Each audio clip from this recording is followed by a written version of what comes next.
അത് കാരണമാകുന്നത് പരിശുദ്ധാത്മാവിന്റെ സംസർഗം വഴിയായിട്ടാണ്. അതിന് വേറെ ഒന്നും ആഡ് ചെയ്യുന്നില്ല, ഒന്നും കുറയ്ക്കുന്നുമില്ല. That's the thing.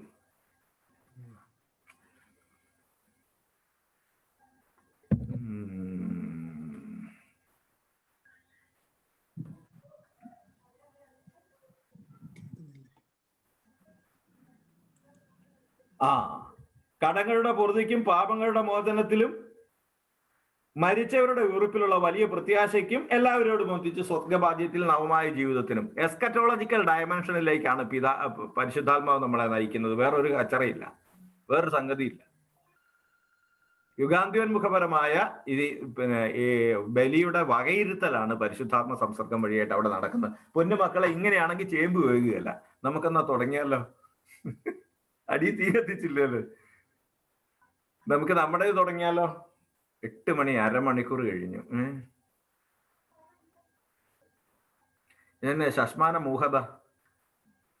നമുക്കാണെ 10 മണിക്ക് ഒരു പരിപാടി ഉണ്ട്, നമുക്ക് തുടങ്ങിയേക്കാം. നിങ്ങളുടെ 10 മണി എന്ന് പറഞ്ഞാൽ എത്ര മണിയാന്ന് പറ? 8:30യോ?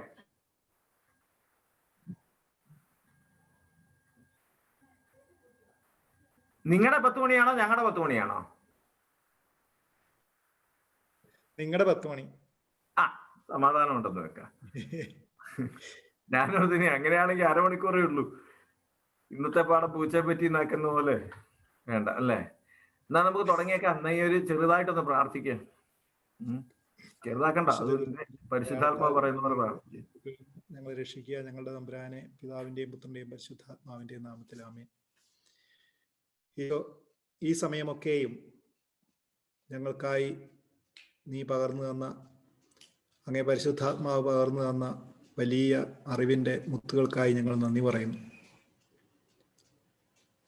കാറ്റക്കിസം പഠനം ഓരോ നിമിഷവുമുള്ള ഈ ആശയ സംവദനത്തിലൂടെ നീ നടത്തിക്കൊണ്ടിരിക്കുന്നതിനെ ഓർത്ത് ഞങ്ങൾ നന്ദി പറയുന്നു. കൂട്ടായ്മ അങ്ങേ കരങ്ങളിലേക്ക് സമർപ്പിക്കുന്നു. ആർക്കെങ്കിലും വരാൻ ആഗ്രഹിച്ചിട്ട് സാധിക്കാതെ പോയിട്ടുണ്ടെങ്കിൽ അവർക്ക് വേണ്ടി ഞങ്ങൾ പ്രത്യേകമായിട്ട് പ്രാർത്ഥിക്കുന്നു. വരാൻ താല്പര്യമില്ലാത്തവർക്ക് വേണ്ടി ഞങ്ങൾ പ്രാർത്ഥിക്കുന്നു. നീ ആഗ്രഹിച്ചിട്ട് വരാൻ താല്പര്യമില്ലാത്തവർക്ക് വേണ്ടി എൻ്റെ ഈശോ, നീ ഞങ്ങളോടെല്ലാം സംസാരിക്കാൻ ആഗ്രഹിക്കുന്നു. അത് പലപ്പോഴും കേൾക്കുവാനുള്ള ക്ഷമ ഞങ്ങൾക്കില്ല. അഥവാ കേൾക്കുന്നുണ്ടെങ്കിൽ തന്നെ നീ ആഗ്രഹിക്കുന്ന വിധത്തിൽ അത് മനസ്സിലാക്കുവാനുള്ള വിധേയത്വം ഞങ്ങൾക്കില്ല.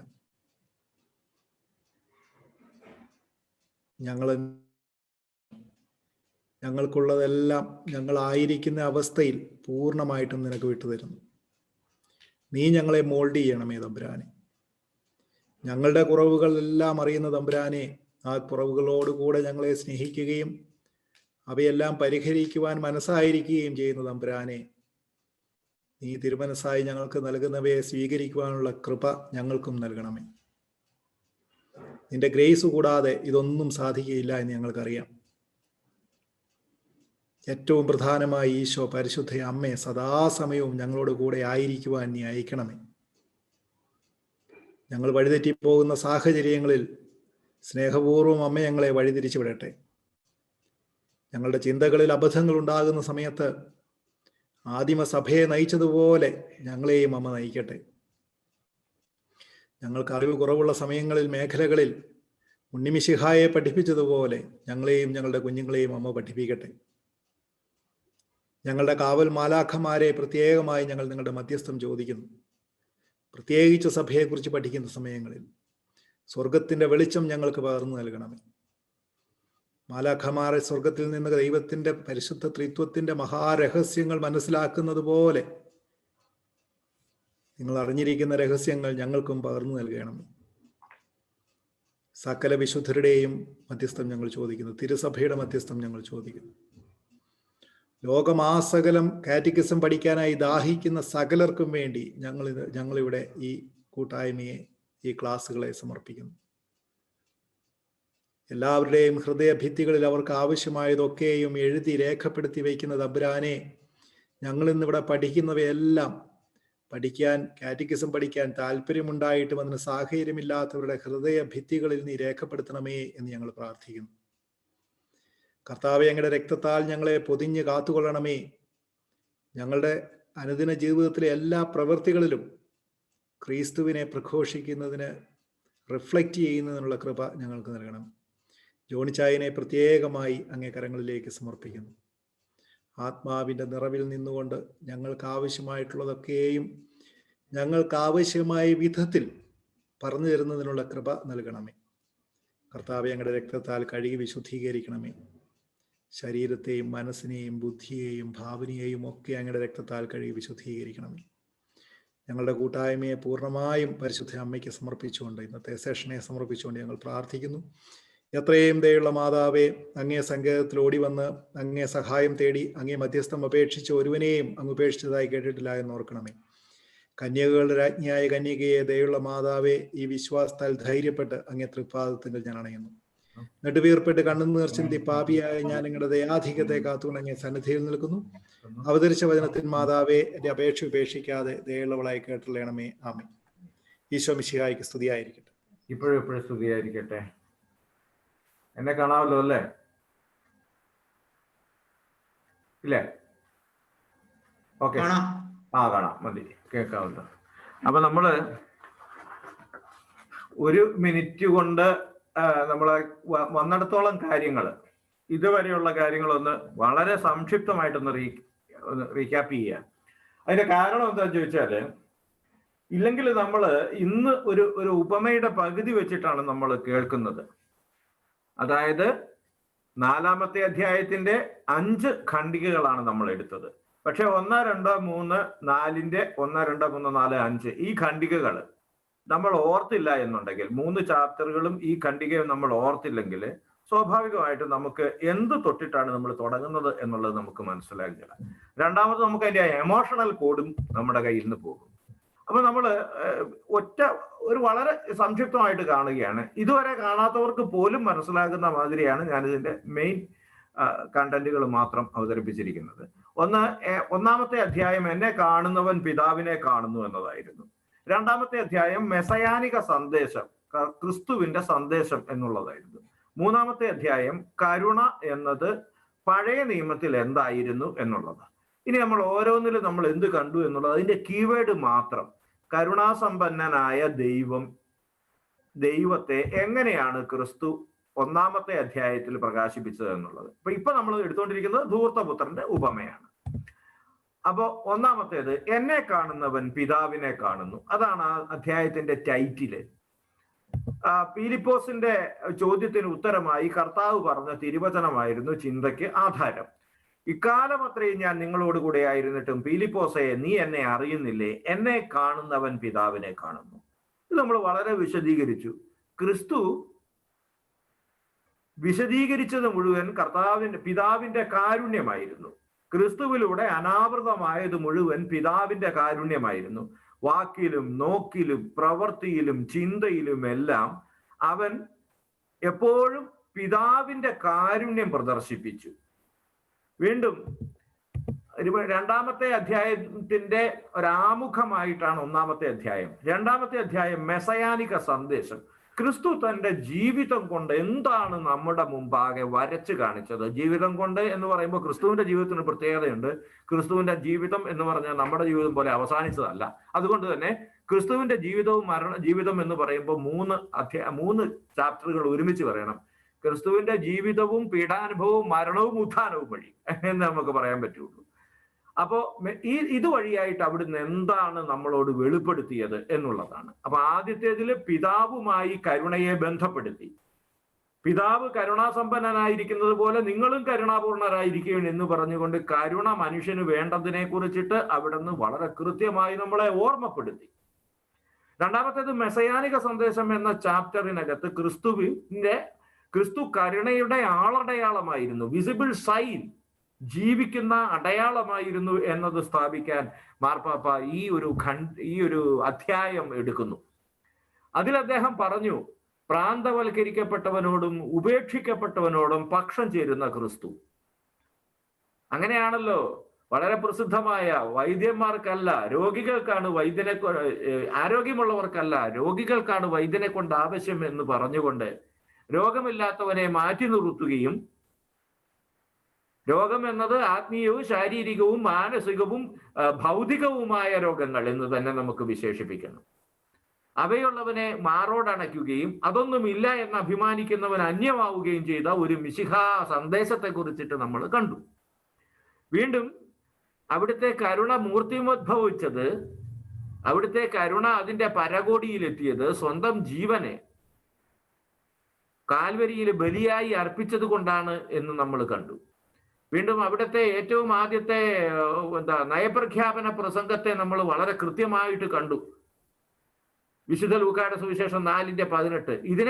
ഇതിന്റെ ഒരു നയപ്രഖ്യാപനത്തിന്റെ പ്രാവർത്തികതയാണ് ഒരാളുടെ ഭരണമെങ്കിൽ ക്രിസ്തുവിന്റെ ജീവിതം മുഴുവൻ ഈ വിശുദ്ധ ലൂക്കായുടെ സുവിശേഷത്തിന്റെ 4:18 കർത്താവിന്റെ ആത്മാവിന്റെ മേലുണ്ട് എന്ന് പറഞ്ഞുകൊണ്ട് ആത്മാവിൽ ദരിദ്രർ സുവിശേഷം അറിയിക്കാൻ, ആത്മാവിൽ ബന്ധിതർക്കും ശാരീരികമായി ഏത് തരത്തിലുള്ള ബന്ധനമുള്ളവർക്കും മോചനവും, അന്ധർക്ക് കാഴ്ചയും, അടിച്ചമർത്തപ്പെട്ടവർക്ക് സ്വാതന്ത്ര്യവും, കർത്താവിന് സ്വീകാര്യമായ വത്സരം എന്നുള്ളതിന് നമ്മൾ കാലഘട്ടം എന്ന അർത്ഥം കണ്ടു.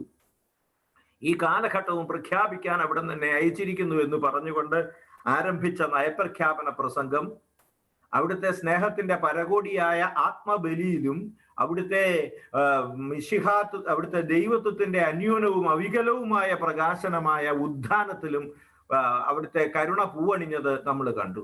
തന്റെ പ്രവർത്തികളിലൂടെയും വാക്കുകളിലൂടെയും ക്രിസ്തു പിതാവിനെ മനുഷ്യരുടെ ഇടയിൽ സന്നിഹിതനാക്കി എന്ന് പാപ്പ പറഞ്ഞു.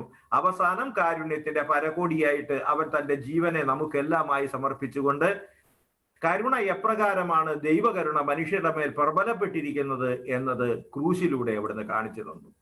മൂന്നാമത്തേതായി പഴയ നിയമത്തെയാണ് നമ്മൾ കണ്ടത്. പഴയ നിയമം എന്നത് അതിന്റെ ചട്ടങ്ങളിൽ രേഖപ്പെടുത്തിയിരിക്കുന്നത് എന്താണ് എന്നുള്ളത് നമ്മൾ കണ്ടപ്പോൾ നമുക്ക് മനസ്സിലായത് ഇതാണ്: ഇസ്രയേലിന്റെ ചരിത്രം അനുസരണത്തിന്റെ ചരിത്രമല്ല. എബ്രഹാമിനോട് പോകാൻ പറഞ്ഞു, വിശ്വാസത്തിന്റെ ചരിത്രമാണ്. വരിക എന്ന് പറഞ്ഞു, വിശ്വാസത്തിന്റെ ചരിത്രമാണ്. എബ്രഹാമിലൂടെ പക്ഷേ ഉണ്ടായ ജനതയ്ക്ക് എബ്രഹാമിന്റെ അനുസരണമോ എബ്രഹാമിന്റെ വിശ്വാസമോ ഉണ്ടായിരുന്നു എന്ന് പറയുന്നത് ഭോഷത്വമാണ്. നമുക്കതറിയാം. അത് അനുസരണക്കേടിന്റെ ചരിത്രമാണ്. 42 ഇടത്തോ മറ്റോ അവര് തമ്പടിച്ചു. വളരെ ചുരുങ്ങിയ ഒരു കാലഘട്ടത്തിലൂടെ കടന്നു പോകാമായിരുന്ന ഒരു എക്സോദസിന്, ഒരു പുറപ്പാടിന് അവര് 40 വർഷമെടുത്തു എന്ന് നമ്മൾ വായിക്കുന്നു. ഇസ്രയേലിന്റെ ചരിത്രം അനുസരണത്തിന്റെ ചരിത്രം അല്ലാത്തത് കൊണ്ടാണ് അത് അത്രമേൽ വൈകിയത്. അഥവാ ഒരു ജനതയെ അവിടുന്ന് തൻ്റെ ആ ജനതയുടെ പുറപ്പാടിലൂടെ പരിശീലിപ്പിക്കുകയായിരുന്നു. ആരാണ് ദൈവമെന്ന് കാണിച്ചു കൊടുക്കുകയായിരുന്നു. അത് അനുസരണക്കേടിന്റെയും വീഴ്ചയുടെയും ചരിത്രമാണ് എന്ന് നമ്മൾ കാണുകയാണ്. ഇനി ഈ വീഴ്ചയിൽ നിൽക്കുകയല്ല, വീഴ്ച അനുഭവിക്കുമ്പോഴുണ്ടാകുന്ന നിലവിളിയുടെ ചരിത്രമായിരുന്നു ഇസ്രയേലിൻ്റെത്. വീണ്ടും ഇസ്രയേലിന്റെ ചരിത്രത്തെ നമ്മൾ പരിശോധിക്കുമ്പോൾ ഒരു വീഴ്ചയും നിലവിളിയും മാത്രമല്ല ഉള്ളത്, നിലവിളി കേട്ട ദൈവത്തിന്റെ ചരിത്രമാണ് നമ്മൾ കണ്ടത്. ഓരോ തവണയും അവർ ദൈവത്തിൽ നിന്ന് അകന്നു പോവുകയും അതുവഴിയായി അവർക്ക് ദുരിതം സംഭവിക്കുകയും ചെയ്യുമ്പോൾ ഇതിലൊക്കെ ദൈവത്തിന്റെ മനസ്സറിയിക്കുന്ന, പ്രകർഷേണ വചിക്കുന്ന പ്രവാചകന്മാരെ, ദൈവത്തിനു വേണ്ടി സംസാരിക്കുന്ന പ്രവാചകന്മാരെ അവിടുന്ന് മനുഷ്യന്റെ ചരിത്രത്തിലേക്ക് അയക്കുകയാണ്. ഈ പ്രവാചകന്മാരാരും ഒരു പ്രത്യേക ഒരു സംവിധാനത്തിലൂടെ ഉരുത്തിരിഞ്ഞു വന്നവരൊന്നുമല്ല. ദൈവം സംസാരിച്ചത് കൊണ്ട്, തങ്ങളുടെ ആത്മാക്കളോട് സംസാരിച്ചത് കൊണ്ട് തിക്കുമുട്ടി അവർ ജനത്തോട് സംസാരിക്കുകയായിരുന്നു. ആമോസിയ പ്രവചനങ്ങളിലെ 7-ാം അധ്യായത്തിന്റെ 14 ഏറെ പ്രസിദ്ധമാണല്ലോ. നമ്മൾ ഇതിനു മുമ്പ് ചർച്ച ചെയ്തതുമാണ്. ആമോസ് അമസ്യായോട് പറഞ്ഞു, ഞാനൊരു പ്രവാചകനല്ല, പ്രവാചക ഗണത്തിലെ അംഗവുമല്ല, ഞാനൊരാട്ടിടയനാണ്, സിക്കമിൻ മരം വെട്ടിയൊരുക്കുന്ന ജോലിയും എനിക്കുണ്ട്. ഞാൻ ആടുകളെ മേച്ചുകൊണ്ട് നടക്കുമ്പോൾ കർത്താവിന്റെ കരം എന്നെ പിടികൂടി. അവിടെ നിന്ന് എന്നോട് പറഞ്ഞു, പോയി എന്റെ ജനമായ ഇസ്രയേലിനോട് പ്രവചിക്കുക. ഇതായിരുന്നു ചരിത്രം. ദൈവത്തിന്റെ വിളി കേട്ട മനുഷ്യര് തിക്കുമുട്ടിച്ചെന്ന് അവരോട് മാറാൻ പറഞ്ഞപ്പോൾ മാറിയതിന്റെ ചരിത്രമാണ്. അവരെ യേശുക്രിസ്തു തന്നെയും പറഞ്ഞില്ലേ, നിങ്ങളോട് സംസാരിച്ച പ്രവാചകന്മാരെ കൊല്ലുന്നവരാണ് നിങ്ങൾ. ഇതിൽ കൂടുതൽ എന്താ? അവരുടെ അനുസരണക്കേടിന് വേറെ സാക്ഷ്യപത്രങ്ങൾ നമുക്ക് ആവശ്യമില്ല. എന്നിട്ടും ദൈവം ഉപേക്ഷിച്ചോ? ഇല്ല എന്നുള്ളതാണ് സത്യം.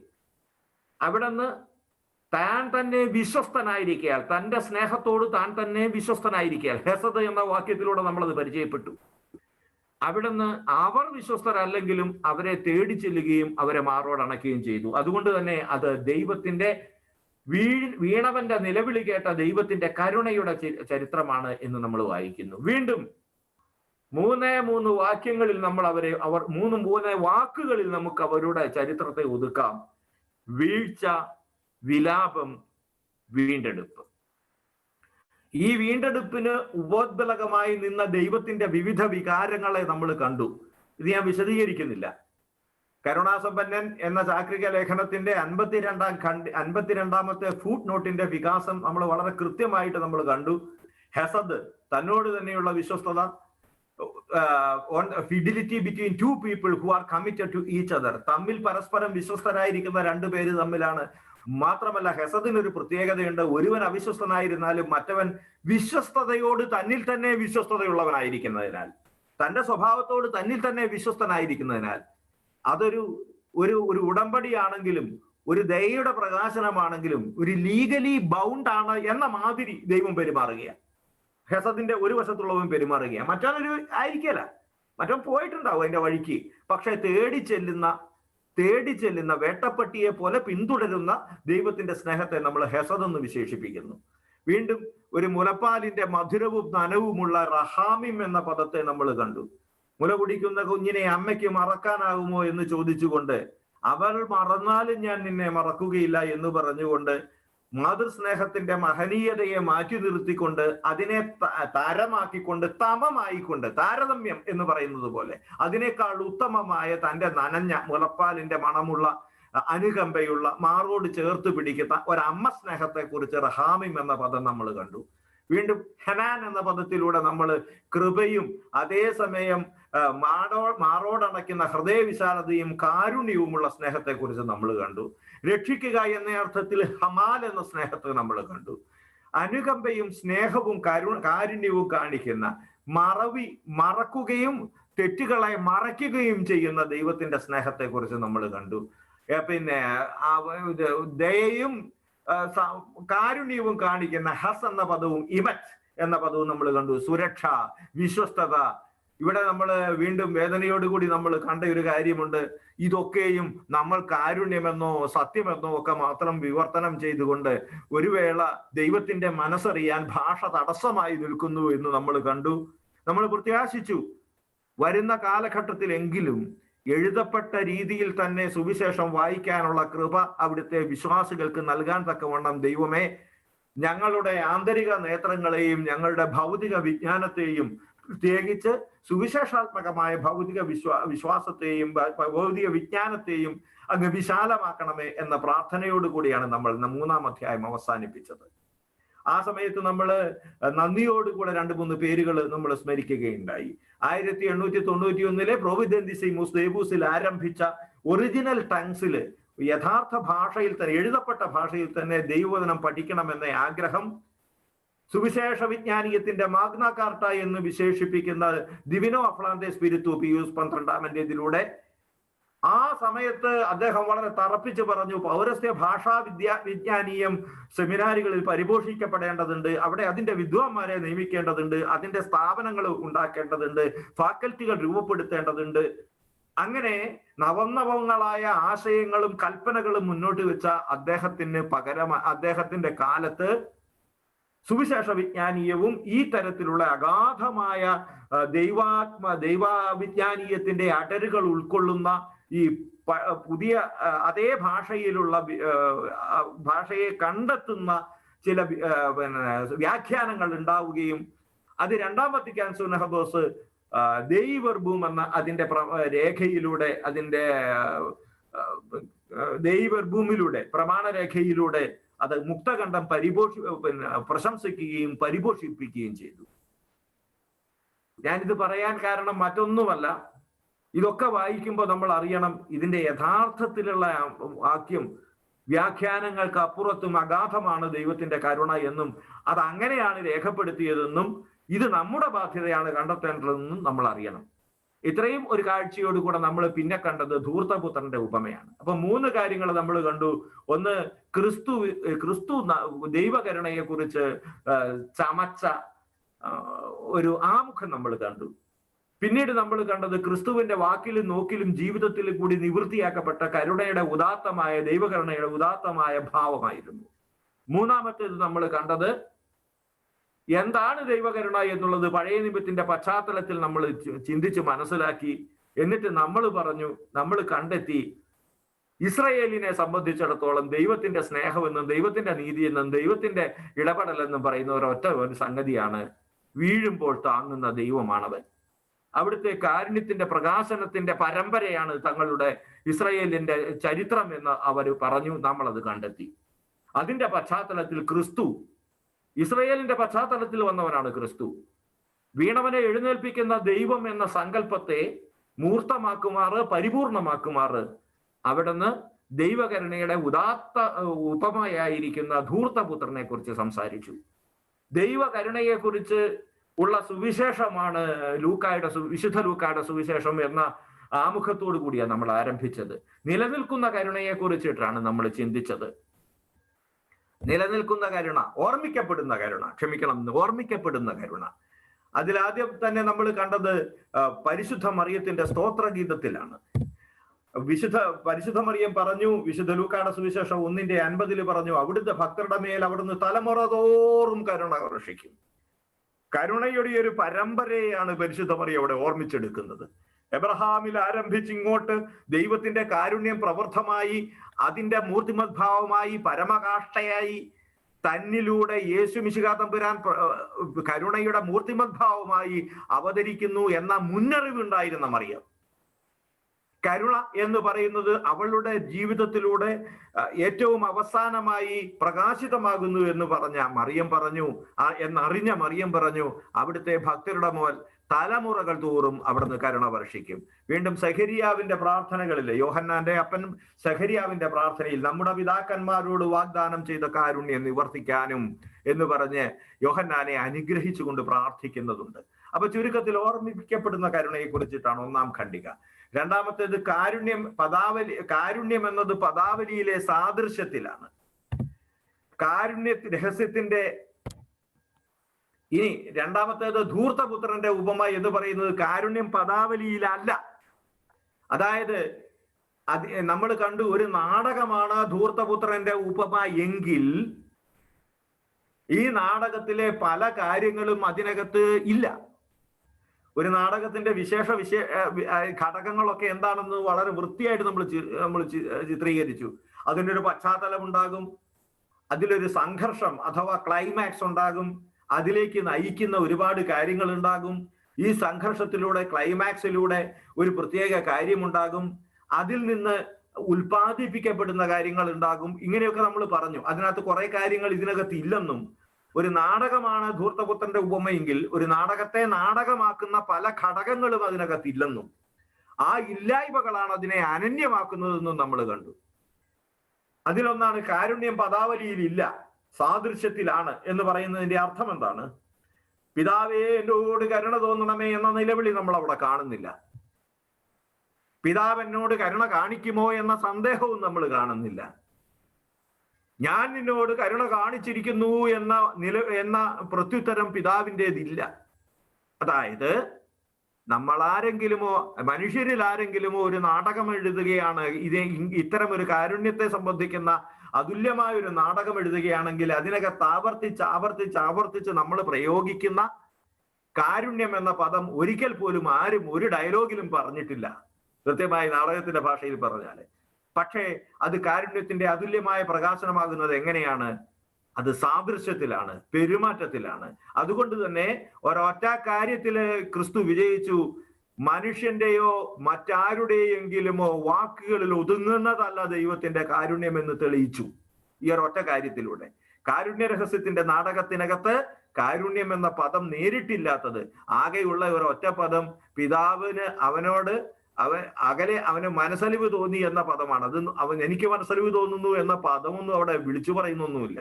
അത് അദ്ദേഹത്തിന്റെ മനസ്സിനെ പ്രകാശിപ്പിക്കുന്ന ഒരു ചെറിയ വാക്ക് മാത്രമേ ഉള്ളൂ. ബാക്കി മുഴുവൻ അവരുടെ നിലപാടുകളാണ്. അപ്പൊ നമ്മൾ അതിലേക്ക് കടന്നു പോയത് ഇതാണ്. ധൂർത്തപുത്രന്റെ ഉപമ നമ്മൾ വായിച്ചു. വിശുദ്ധ ലൂക്കായുടെ സുവിശേഷത്തില് 15-ാം അധ്യായത്തില് 11-ാമത്തെ തിരുവചനം തൊട്ടിട്ടുള്ളത്. അതിനകത്ത് സ്വത്ത് വാങ്ങി വീട് വെട്ട മനുഷ്യൻ എല്ലാ കാലഘട്ടങ്ങളിലെയും മനുഷ്യനാണെന്ന് നമ്മൾ കണ്ടു. ദൈവവുമായിട്ടുള്ള ബന്ധം വേർപെടുത്തി ഭൗതിക വസ്തുക്കളിൽ ദൃഷ്ടിയൂന്നി ദൈവവുമായിട്ടുള്ള തൻ്റെ ബന്ധത്തെ വില കുറഞ്ഞതായി കാണുന്ന, മാറ്റിവെക്കപ്പെടാവുന്ന ഒന്നായി കാണുന്ന മനുഷ്യന്റെ പ്രതിനിധിയാണ് അവനെന്ന് നമ്മൾ കണ്ടു. ദൈവവുമായി ഊടാടി നടക്കുന്നവനായിരുന്നു ആദമെന്നും, എന്നാൽ ദൈവത്തോട് അവൻ മറുതലിച്ചപ്പോൾ നിനക്ക് ദൈവത്തെ പോലെയാകാം, പിശാചു പറഞ്ഞ വാഗ്ദാനം അതാ. ദൈവത്തെ പോലെ നിനക്ക് അധീശത്വം ഉണ്ടാകും, ദൈവത്തെ പോലെ നീ കേമനാകും, ദൈവത്തെ പോലെ നീ ചിന്തിക്കും. ദൈവത്തിന്റെ മകൻ എന്ന സ്ഥാനത്ത് നിന്നും ദൈവമാകാനുള്ള മനുഷ്യന്റെ ശ്രമത്തിൽ അവൻ ആരുമല്ലാതായി പോയതുപോലെ ഇവിടെ ഈ മനുഷ്യനും ചിന്തിച്ചത് ഇതാണ്: എനിക്ക് എൻ്റെ അപ്പനെ പോലെ ആകണം, കുറെ സ്വത്ത് എൻ്റെ കയ്യിൽ വേണം. അതുകൊണ്ട് അവൻ അപ്പനെ വില കുറഞ്ഞവനായി കണ്ടു. ഭൗതിക വസ്തുക്കളിൽ മേൽ നോട്ടമിട്ടുകൊണ്ട് അവൻ പറഞ്ഞു, എൻ്റെ സ്വത്ത് എനിക്ക് തരിക.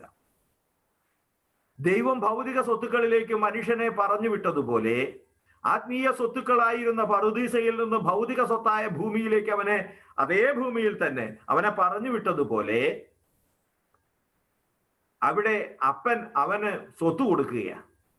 പക്ഷേ അവൻ അവിടെ അപ്പൻ നഷ്ടപ്പെടുത്തിയതല്ല, അവൻ നഷ്ടപ്പെടുത്തിയത് അവന്റെ അപ്പനും മകനും തമ്മിലുള്ള ബന്ധമാണ്. കൃപാവരവും ആദിമ വിശുദ്ധിയും നഷ്ടപ്പെട്ട മനുഷ്യനെ പോലെ അവൻ ഉപഭോഗ വസ്തുക്കളുടെ മേൽ ശക്തി ആർജിക്കുകയും അധീശത്വം ആർജിക്കുകയും ബന്ധങ്ങളെ മുറിച്ചെറിയുകയും ചെയ്തു.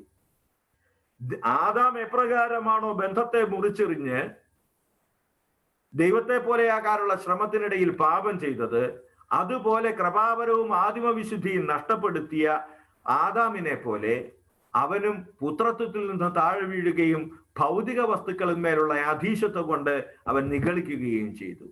പുത്രത്വം എന്ന മഹനീയാവസ്ഥ മാറ്റിവെച്ച് അത് മാറി, എന്നിട്ട് ഭൗതിക വസ്തുക്കളിന്മേലുള്ള അധീശത്വം അവൻ കൈയാളി.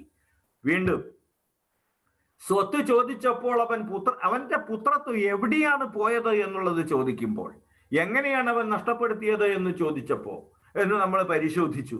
ഒന്നാമത്തേത്, സ്വത്ത് ചോദിച്ചപ്പോൾ അവൻ പുത്രത്തെ കുറിച്ച് ചിന്തിച്ചില്ല. അങ്ങനെയായിരുന്നെങ്കിൽ അവൻ ചോദിക്കുമായിരുന്നില്ല.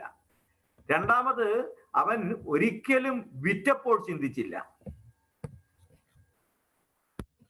സ്വത്ത് വിറ്റപ്പോഴും അവൻ ചിന്തിച്ചില്ല. മൂന്നാമത്, എപ്പോഴെങ്കിലും അവൻ ദൂരദേശത്തേക്ക് പോയപ്പോൾ നന്ദിയോടുകൂടി, എൻ്റെ ദൈവമേ, എൻ്റെ പിതാവേ, അങ്ങ് തന്നതുകൊണ്ടാണല്ലോ എനിക്ക് ഈ ദൂരദേശത്ത് വരാൻ പറ്റിയത് എന്നൊന്നും അവൻ ചിന്തിച്ചില്ല. വീണ്ടും അവിടെ വെച്ച് കാണാക്കാഴ്ചകൾ കണ്ടപ്പോൾ എന്നാൽ അതിൻ്റെ മനോഹാരിതയെങ്കിലും അവന്റെ പിതാവിന്റെ സന്നിധിയിലേക്ക് അവനെ നയിച്ചോ? ഇല്ല. അവന് ഒന്നും പിതാവിനെ ഓർക്കാനുള്ള ഒരു വിഷയമായിരുന്നില്ല. ഇത് നമ്മളുമായി വളരെ അടുത്ത സാദൃശ്യമുള്ളപ്പോഴാണ്. സ്വത്ത് ചോദിച്ച് ദൈവത്തിൽ നിന്ന് അകലുമ്പോൾ നാം ദൈവത്തിന്റെ തേടി വരുന്ന സ്നേഹത്തെക്കുറിച്ച് ചിന്തിച്ചിട്ടില്ല.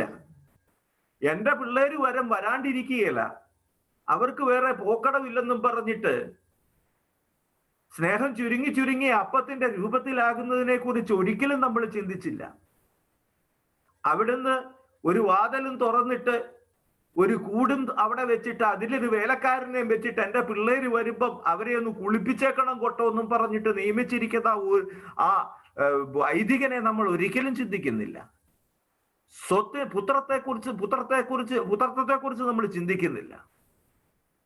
ജീവിതത്തിന്റെ സുഖങ്ങളിലൊന്നും അത് തന്ന ദൈവത്തെക്കുറിച്ച് ചിന്തിക്കുന്നില്ല.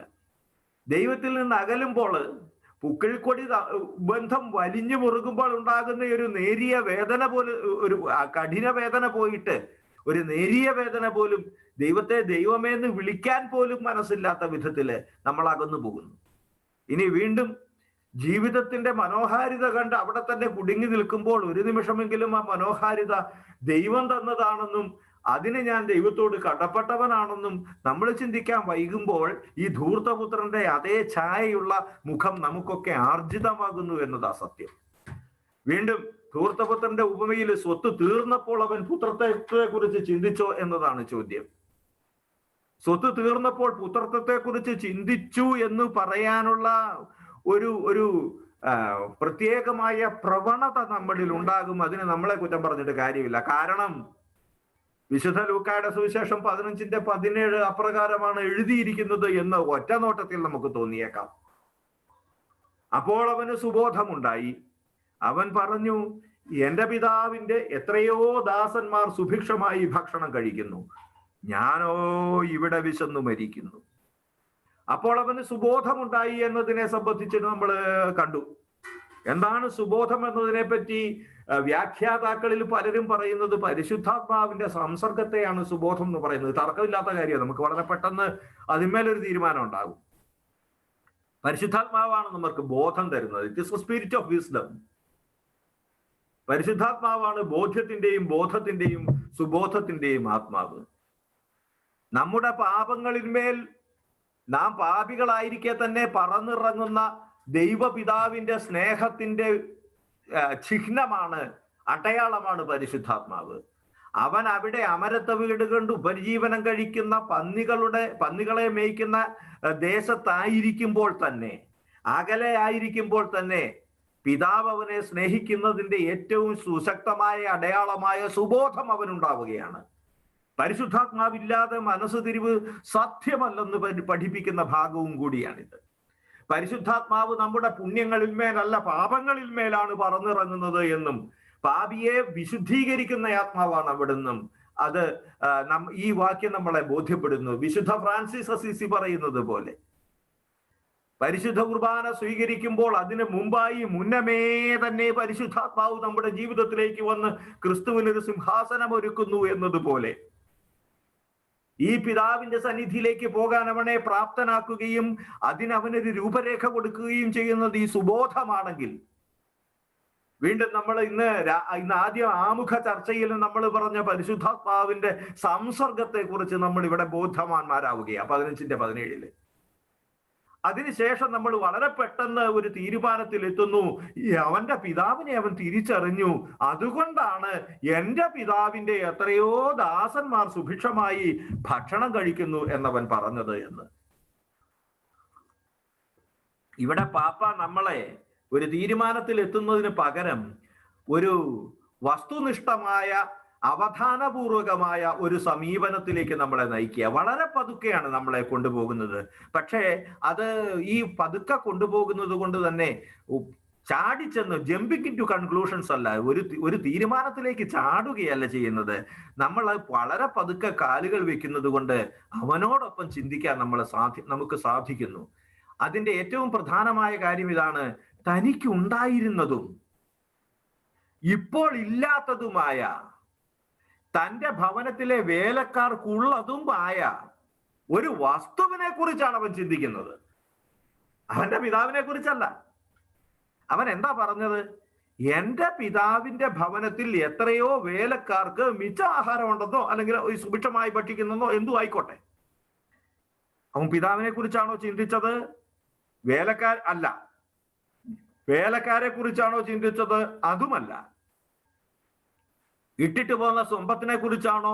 ഒട്ടുമല്ല. ഇനി ഒരു ചേട്ടനുണ്ടല്ലോ എണ്ണപ്പെടാത്ത സാധനം, അതുമല്ല. അവൻ ചിന്തിച്ചത് വേലക്കാരന്റെ പാത്രത്തിലുള്ള മിച്ചം ആഹാരത്തെ കുറിച്ചിട്ടാണ്.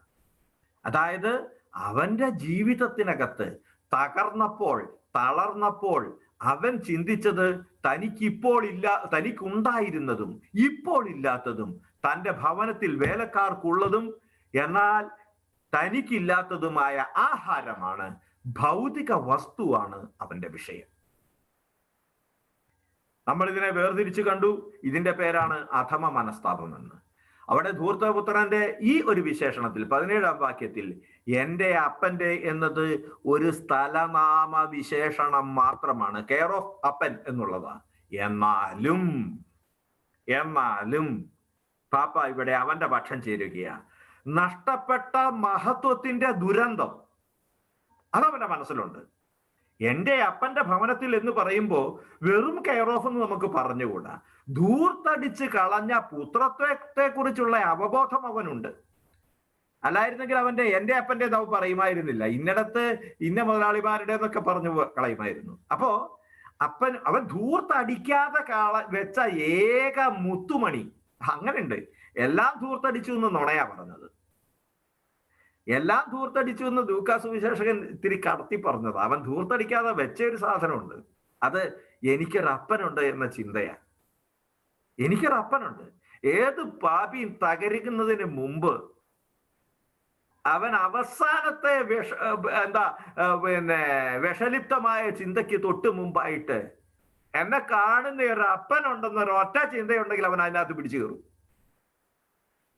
എന്നെ കാണുന്ന ഒരു ദൈവമുണ്ടെന്ന്, എന്നെ കാണുന്ന ഒരുത്തനുണ്ടെന്നും അതെന്റെ ദൈവമാണെന്നുമുള്ള ഒരു ചെറിയ ചിന്തയിൽ പിടിച്ചു കയറുകയുടെ പേരല്ലേ ഒന്നാം പാപ്പ പത്രോസ്. അത് കാണാതെ പോയ, ആ ചെറുതിരി കാണാതെ പോയ ഇരുട്ടിലേക്ക് പോയവന്റെ പേരല്ലേ യൂദ. തമ്മിൽ എന്താ വ്യത്യാസം? പാപത്തിന്റെ അപരാധത്തിന്റെയോ കാര്യത്തിൽ. അതുപോലെ അവൻ ധൂർത്തടിച്ച് കളയാതിരുന്ന ഒരു ചെറിയ സാധനമുണ്ട്. അതിന്റെ പേരാണ് എൻ്റെ അപ്പൻ. അങ്ങനെ ഒരു ഓർമ്മ. പക്ഷെ ആ ഓർമ്മ അവനെ പുത്രത്വത്തിലേക്കല്ല നയിക്കുന്നത്, ആഹാരത്തിലേക്ക്. അതവന്റെ സ്വഭാവമാണ്.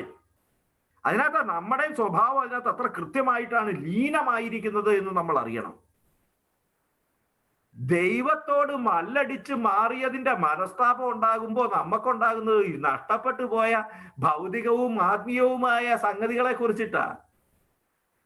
നഷ്ടപ്പെട്ടു പോയ എന്റെ പുത്രത്വത്തെ കുറിച്ചും ദൈവത്തിന്റെ ചൂരിനെ കുറിച്ചും ചൂടിനെ കുറിച്ചും നമ്മൾ ചിന്തിക്കുന്നേ ഇല്ല. പകരം നല്ല നരകത്തിലും പോകുമോ എന്നുള്ള പേടിയാണ്. ഇനി സ്നേഹിക്കാന്ന് വെച്ചാൽ തന്നെ നമ്മുടെ ഏറ്റവും വലിയ സംഗതി എന്നാ സ്വർഗത്തിൽ പോവാലോ ദൈവത്തെ സ്നേഹിച്ചാലെന്നാ. ചാച്ചനായതുകൊണ്ട് സ്നേഹിക്കാൻ നമുക്ക് എത്രമാത്രം മനസ്സുണ്ടാകും എന്നുള്ളതാ ചോദ്യം. അൽഫോൻസാമ്മയുടെയൊക്കെ ഗുണം അതായിരുന്നു കേട്ടോ. രോഗം മാറാൻ വേണ്ടിയല്ല, ചുമ്മാ അങ്ങ് കയറി സ്നേഹിച്ചു. രോഗം മാറിയാലും മാറിയില്ലേലും സ്നേഹിക്കും. ഹബക്കൂക്കിന്റെ ദൈവസങ്കല്പമില്ലേ, ആലയിൽ ആടുകൾ ഇല്ലെങ്കിലും ഞാൻ അങ്ങയെ സ്നേഹിക്കുന്നു പറഞ്ഞത്. അതിന്റെ പേരാ പുത്രത്വം. അതിന്റെ പരമകാഷ്ഠയിൽ നിന്നുകൊണ്ടാണ് അസിസിയിലെ വിശുദ്ധ ഫ്രാൻസിസ് പ്രാർത്ഥിച്ചതായിട്ട് കസന്ത് സാക്കീസ് ഗോഡ്സ് പോപ്പറിൽ രേഖപ്പെടുത്തിയിരിക്കുന്നത്. ദൈവമേ, നരകം പേടിച്ചാണ് ഞാൻ അങ്ങയെ സ്നേഹിക്കുന്നതെങ്കിൽ എന്നെ നരകത്തിലേക്ക് വലിച്ചെറിയുക. അല്ല, സ്വർഗം കാക്ഷിച്ചാണ് ഞാൻ അങ്ങയെ സ്നേഹിക്കുന്നതെങ്കിൽ സ്വർഗവാതിലുകൾ എനിക്കെതിരെ കൊട്ടിയടക്കുക. അങ്ങായിരിക്കുന്നതിനാൽ അങ്ങയെ സ്നേഹിക്കാൻ എന്നെ പഠിപ്പിക്കുക. അതിന്റെ അഭാവമാണ് നമ്മളിവിടെ കാണുന്നത്. അപ്പനായിരിക്കുന്നതിനാൽ അപ്പനെ സ്നേഹിക്കാൻ അവന് കഴിയുന്നുമില്ല. അത് അവന്റെ സ്വഭാവത്തിൽ ലീനമായിരിക്കുന്നതാ. എന്നാലും പ്രവർത്തന നിരതമായ ആന്തരിക മനസാക്ഷിയെ മാർപ്പാപ്പ ഇവിടെ നമ്മുടെ മുമ്പാകെ വരച്ചു കാണിക്കുന്നു. ഈ ആന്തരിക മനസാക്ഷി ബന്ധപ്പെട്ടിരിക്കുന്നത് മനുഷ്യന്റെ മഹനീയതയിലാണ് എന്ന് ഇവിടുന്ന് പറയുന്നു. ദൈവത്തിന്റെ ഛായയിലും രൂപത്തിലും സൃഷ്ടിക്കപ്പെട്ട മനുഷ്യന്റെ മഹനീയത അവനോട് തന്നെ സംസാരിക്കുന്നതിന്റെ പ്രകാശമാനമായ തെളിവായിട്ട് ഇത് നമുക്ക് മനസ്സിലാക്കാൻ സാധിക്കുന്നു. ധൂർത്തടിച്ചു കഴിഞ്ഞ പുത്രത്വത്തെ കുറിച്ചുള്ള അവന്റെ ചിന്ത. ഞാൻ എഴുന്നേറ്റ് എൻ്റെ പിതാവിന്റെ അടുത്തേക്ക് പോകും. ഞാൻ അവനോട് പറയും, പിതാവേ, സ്വർഗത്തിനെതിരായും നിന്റെ മുമ്പിൽ ഞാൻ പാപം ചെയ്തു. ഇവിടെ ക്രമാനുഗതമായി വളർന്നു വികസിക്കുന്ന അനുതാപത്തെ കുറിച്ചിട്ടാണ് നമ്മൾ മനസ്സിലാക്കുന്നത്. അനുതാപം എന്നത് ആഹാരത്തിൽ ആരംഭിച്ച് അവൻ ബന്ധങ്ങളിലേക്ക് കൊണ്ടുവരിക. ഇവിടെയാണ് ഈ നാടകം, നമ്മൾ നേരത്തെ പറഞ്ഞ നാടകം വികാസം പ്രാപിക്കുന്നത്. പരിതസ്ഥിതിയല്ല, അതിനെന്താ, പശ്ചാത്തലത്തിൽ നിന്ന് സംഘർഷത്തിലേക്കുള്ള യാത്രയിൽ കഥ വളരുന്നതായിട്ടാണ് നമ്മൾ ഇവിടെ കാണുന്നത്. അതിമനോഹരമായ ഒരു നാടകമായത്. ക്രിസ്തു പറഞ്ഞു, ഞാൻ എഴുന്നേറ്റ് എൻ്റെ പിതാവിന്റെ അടുത്തേക്ക് പോകും. He reestablished the relationship. ഞാൻ അവനോട് പറയും, ഐ വിൽ ഇനീഷ്യേറ്റ്. ഞാൻ തന്നെ നേരത്തെ പറയും, അല്ലാതെ കാണുമ്പോൾ ഞാൻ അതിന് ഉത്തരം പറയും എന്നല്ല പറഞ്ഞത്. ഞാൻ തന്നെ പറയും. പിന്നെ, പിതാവേ, സ്വർഗത്തിനെതിരായി നിന്റെ മുമ്പിൽ ഞാൻ പാപം ചെയ്തു. I will confess. അതിന് തന്നെ ഒരു സീക്വൻഷ്യൽ ഓർഡർ ഉണ്ടെന്ന് നമ്മൾ പറഞ്ഞു. ആദ്യം സ്വർഗത്തിനെതിരായും പിന്നെയാണ് നിന്റെ മുമ്പിലും ഉള്ളത്. അപ്പൊ നമ്മൾ പിതാവേ എന്ന വിളി നമുക്ക് ഓരോന്നോരോന്നായിട്ട് കാണാം. ഒന്ന്, റീ എസ്റ്റാബ്ലിഷിംഗ് ദ റിലേഷൻഷിപ്പ്, നമ്മൾ നേരത്തെ കണ്ടു. സ്വർഗത്തിനെതിരായും violation of the divine law. ഏതൊരു പാപവും തകർക്കുന്നത് മനുഷ്യബന്ധങ്ങളെ അല്ല, ആദ്യം തകർക്കുന്നത് മനുഷ്യനും ദൈവവുമായിട്ടുള്ള ബന്ധത്തെയാണ് എന്ന് നമ്മൾ കണ്ടു. അതിന്റെ അടിസ്ഥാനത്തിൽ പറഞ്ഞു, ഒരു പാപത്തെ വിവരിക്കുമ്പോൾ ആദ്യം വിവരിക്കേണ്ടുന്നത്, ആദ്യം നമ്മൾ മനസ്സിലാക്കേണ്ടത് അത് ദൈവത്തിനെതിരായിരുന്നു എന്നുള്ളതാണ്. അത് എത്രയും ചെറുതുമായിക്കൊള്ളട്ടെ, എത്രയും വലുതുമായിക്കൊള്ളട്ടെ. കൊലപാതകം എന്നത് അവനെ കൊന്നതിന്റെ പാപമല്ല ആദ്യം വരുന്നത്. ആദ്യം വരുന്നത് ഞാൻ എൻ്റെ സഹോദരന്റെ, കയീൻ നിന്റെ സഹോദരൻ എവിടെ എന്ന് ചോദിച്ച ദൈവത്തോടുള്ള ഞാൻ എൻ്റെ സഹോദരന്റെ കാവൽക്കാരനാണോ എന്ന ചോദ്യം, എന്ന മറുതലിപ്പിന്റെ പ്രശ്നമാണ്. ദൈവവുമായിട്ടുള്ള മറുതലിപ്പിന്റെ പ്രശ്നമാണ് ഒരു കൊലപാതകം. അത് തന്നെയാണ് ലോകത്തിലെ ഏതൊരു പാപങ്ങളും ആദ്യം ദൈവവുമായിട്ടാണ് ചെയ്യുന്നത്. അതിനുശേഷം അതിൻ്റെ ഒരു പ്രകാശനം എന്ന നിലയ്ക്ക് മാത്രമാണ് മനുഷ്യനും അതിനകത്ത് സംബന്ധികളാകുന്നത്. അതുകൊണ്ട് തന്നെ സ്വർഗത്തിനെതിരായും നിന്റെ മുമ്പിലും ഐ എൻഡേഞ്ചേർഡ് ദ റിലേഷൻഷിപ്പ്, ഞാൻ ബന്ധത്തെ അപകടപ്പെടുത്തി. നീയുമായിട്ടുള്ള എൻ്റെ ബന്ധത്തെ, ഒരേ സമയം ദൈവവുമായിട്ടുള്ള ബന്ധത്തെ അപകടപ്പെടുത്തി, മനുഷ്യനുമായിട്ടുള്ള ബന്ധത്തെ അപകടപ്പെടുത്തി. ഞാൻ നിന്റെ മുമ്പിൽ പാപം ചെയ്തു, ഐ ആം റെസ്പോൺസിബിൾ. ഇന്ന കാരണങ്ങളാൽ ഇങ്ങനെ ഒത്തു വന്നതുകൊണ്ടും, അയാള് ബ്രോക്കർ എന്നെ നിർബന്ധിച്ചത് കൊണ്ടും, ചേട്ടൻ എന്നെ ദ്രോഹിച്ചത് കൊണ്ടും ഞാൻ ഇങ്ങനെ വന്നു, ഇല്ല. അത്തരത്തിലുള്ള കാര്യകാരണ ബന്ധം സ്ഥാപിച്ചുകൊണ്ട് എൻ്റെ പാപത്തെ ആഴം കുറഞ്ഞതായി കാണാൻ, എൻ്റെ പാപത്തിന്റെ ഗൗരവത്തെ ലഘൂകരിച്ച് കാണാൻ ഞാൻ ആഗ്രഹിക്കുന്നില്ല. ഞാൻ പാപം ചെയ്തു, ഞാനാണ് ചെയ്തത്, ഞാൻ മാത്രമാണ് പാപം ചെയ്തത് എന്ന യഥാർത്ഥമായ ഏറ്റുപറച്ചിലിന്റെ അരൂപിയിലേക്ക് എവിടെ നിന്ന് ആരംഭിച്ചതാ? ഭൗതിക വസ്തുവിലുള്ള ആഗ്രഹത്തിൽ നിന്ന് ആരംഭിച്ച് ക്രമാനുഗതമായി അവന്റെ ചിന്ത വളർന്ന് അത് ബന്ധങ്ങളുടെ തകർച്ചയ്ക്ക് കാരണമായെന്നും അതിന് ഞാനാണ് ഉത്തരവാദിയെന്നും ഞാനല്ലാതെ മറ്റാരുമല്ല ഉത്തരവാദിയെന്നും ഉള്ള ഉത്തമമായ മനസ്താപത്തിലേക്ക്, എന്നാലും അതിനൊരു അധമതയുണ്ട്. അത് നമ്മൾ എന്താണെന്ന് കാണുന്നു. അതുകൊണ്ട് അവൻ പറയുന്നു, ഇതാണ് അധമത. നിന്റെ പുത്രൻ എന്ന് വിളിക്കപ്പെടാൻ ഞാൻ യോഗ്യനല്ല, നിന്റെ ദാസരിൽ ഒരുവനായി എന്നെ സ്വീകരിക്കണമേ. അവിടെ ദാസരിൽ ഒരുവനായി എന്നെ സ്വീകരിക്കണമേ. പുത്രത്വം എന്നത് ഭൗതിക വസ്തുക്കളുടെ ഓഹരിയാണെന്ന് ധരിക്കുന്ന ഈ മനുഷ്യൻ തനിക്ക് അത് കിട്ടിക്കഴിഞ്ഞിരിക്കുന്നതിനാൽ, തന്റെ ഭൗതിക വസ്തുക്കളുടെ ഓഹരി അവന് ലഭിച്ചിരിക്കുന്നു എന്നതിനാൽ ഇനി പുത്രത്വം സാധ്യമല്ലെന്നും, അതിനാൽ തന്നെ ഇനി എനിക്ക് വേണ്ടത് നീതി അഥവാ നീതിയിൽ അധിഷ്ഠിതമായ ദയ, കാരുണ്യമല്ല, ദയയിൽ അധിഷ്ഠിതമായി എനിക്കൊരു ദാസന്റെ ജോലി തന്നാ മതി എന്നുമുള്ള അധമത എന്ന് പറഞ്ഞാൽ അത് ചീത്ത എന്ന അർത്ഥത്തിലല്ല പറയുന്നത്. പുത്രനല്ലാത്ത രീതിയിലുള്ള ചിന്ത അവന് രൂഢമൂലമായി. അതുകൊണ്ട് അവൻ പറഞ്ഞു, അവൻ ഇങ്ങനെ പറയാൻ തീരുമാനിച്ചു, ഇനി നിന്റെ ദാസരിൽ ഒരുവനായി എന്നെ നീ സ്വീകരിക്കണമേ. നിന്റെ പുത്രൻ എന്ന് വിളിക്കപ്പെടാൻ ഞാൻ യോഗ്യനല്ല. ഭൗതിക വസ്തുക്കളും പുത്രത്വവും എന്നതിൽ അവൻ പുത്രത്വത്തെ വലുതായി കണ്ടില്ല. അവൻ ഭൗതിക വസ്തുക്കളെ കണ്ടു. അതുകൊണ്ട് തന്നെ അത് തിരുത്താൻ വേണ്ടി പുത്രത്വം എന്നേക്കുമായി നഷ്ടപ്പെട്ടിട്ട് തിരിച്ചു കിട്ടില്ല എന്ന് അവൻ ചിന്തിച്ചുകൊണ്ട് അവൻ പറയുന്നു, നിന്റെ ദാസരിൽ ഒരുവനായി എന്നെ സ്വീകരിക്കണമേ എന്നവൻ പറയുകയാ. അവന്റെ മുമ്പിൽ രണ്ട് കാര്യങ്ങളേ ഉള്ളൂ. ഒന്ന്, അവൻ നഷ്ടപ്പെടുത്തിയ ഭൗതിക വസ്തുക്കൾ. രണ്ടാമത്തേത്, അതിനും മുമ്പ് അവൻ നഷ്ടപ്പെടുത്തിയ അവന്റെ പുത്രത്വം. നീതിയുടെ മാനദണ്ഡം അനുസരിച്ച്, ഇവിടെയാ നമ്മൾ അവസാനിപ്പിച്ചത്. നീതിയുടെ മാനദണ്ഡം അനുസരിച്ച് അവൻ തൻ്റെ ആഗ്രഹങ്ങളെ ക്രമപ്പെടുത്തി എന്ന് നമ്മൾ വായിക്കുന്നു. നീതിയുടെ മാനദണ്ഡം അനുസരിച്ച് ഇനി അവന് മകനാകാൻ പറ്റുകയില്ല. കാരണം മകനുള്ള എല്ലാ ഓഹരിയും അവൻ കൊടുത്തിട്ടുണ്ട്. ഇനി അവനൊരു അവകാശമില്ല. അവന്റെ വീട്ടില് അവകാശമായിട്ട് അവൻ ചോദിക്കുന്നുമില്ല. അവന് വേണ്ടത് കുറച്ച് ആഹാരമാണ്. ആഹാരം ഉണ്ടെങ്കിൽ അവന് നിലനിൽക്കാം. ആഹാരം കിട്ടണമെങ്കിൽ ജോലി ചെയ്യണമെന്നും അവനറിയാം. ജോലി ചെയ്യണമെങ്കിൽ ജോലി ചെയ്യാനുള്ള ഒരു തസ്തിക വേണമെന്നും ആ തസ്തികയിൽ ഒരാൾ അപ്പോയിന്റ് ചെയ്യണമെന്നും അയാൾക്കറിയാം. അതുകൊണ്ട് സ്വാഭാവിക നീതി അനുസരിച്ചിട്ട് ജോലിയുള്ള ഒരു മനുഷ്യന്റെ വീട്ടിൽ ചെന്നിട്ട് എനിക്കൊരു ജോലി തരണം എന്ന് പറയുന്ന നീതിയുടെ മാനദണ്ഡം അനുസരിച്ച് അവന്റെ ആഗ്രഹങ്ങളെ ക്രമപ്പെടുത്തുകയും അതനുസരിച്ചിട്ട് അവൻ പോവുകയും ചെയ്തു. ഇത്രയും ചിന്തിച്ചുകൊണ്ട് അവൻ യാത്രയാകുന്നു എന്ന് നമ്മൾ കണ്ടു. ഞാനിത് ഇത്തിരി വിസ്തരിച്ച് പറയാം, കാരണം ഇത് ഇത്രയും പറഞ്ഞാൽ മാത്രമാണ് നമുക്ക് ഇനി അങ്ങോട്ട് യോജിപ്പിച്ചു കൊണ്ടുപോകാൻ പറ്റുക. അപ്പൊ നമ്മള്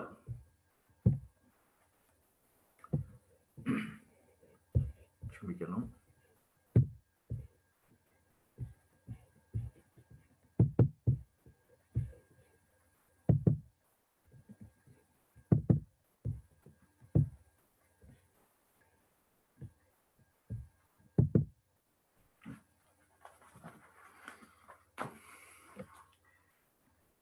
അതിനുശേഷം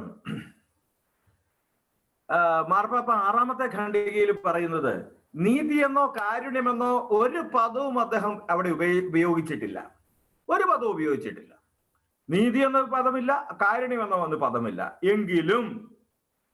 എങ്കിലും നീതിയിൽ അധിഷ്ഠിതമായ കാരുണ്യത്തിന്റെ സവിസ്തരമായ പ്രകാശനമാണത് എന്ന് പറഞ്ഞുകൊണ്ട്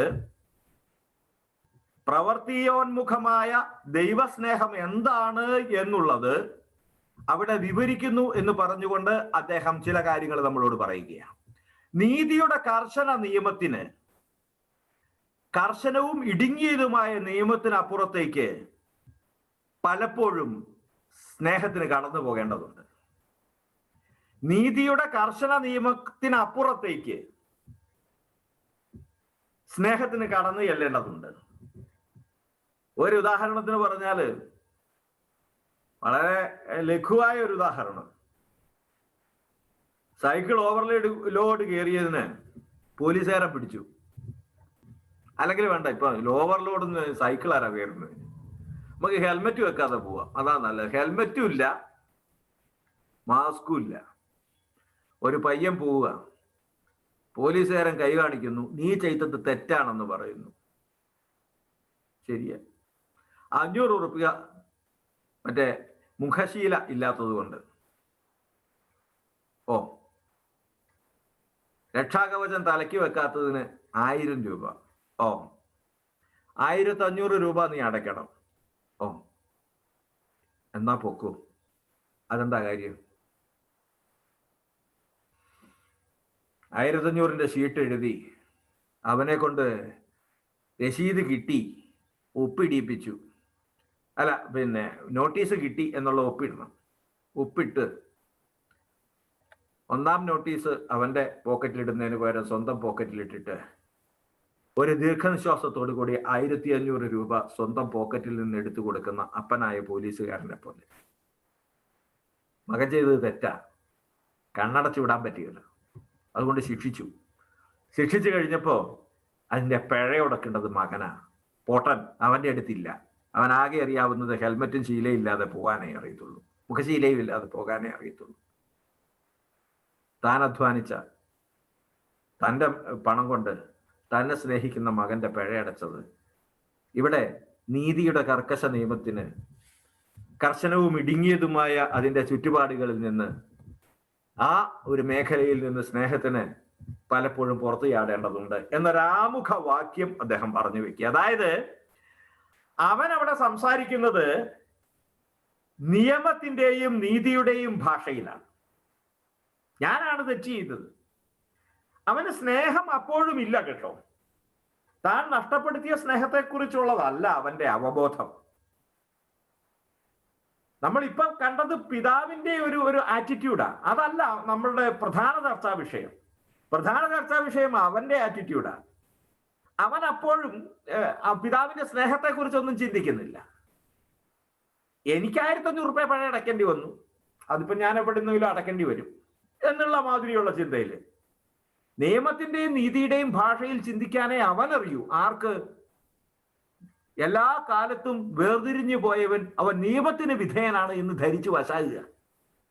ദൈവം ശിക്ഷിക്കും, ദൈവം അഗ്നി ഇറക്കും.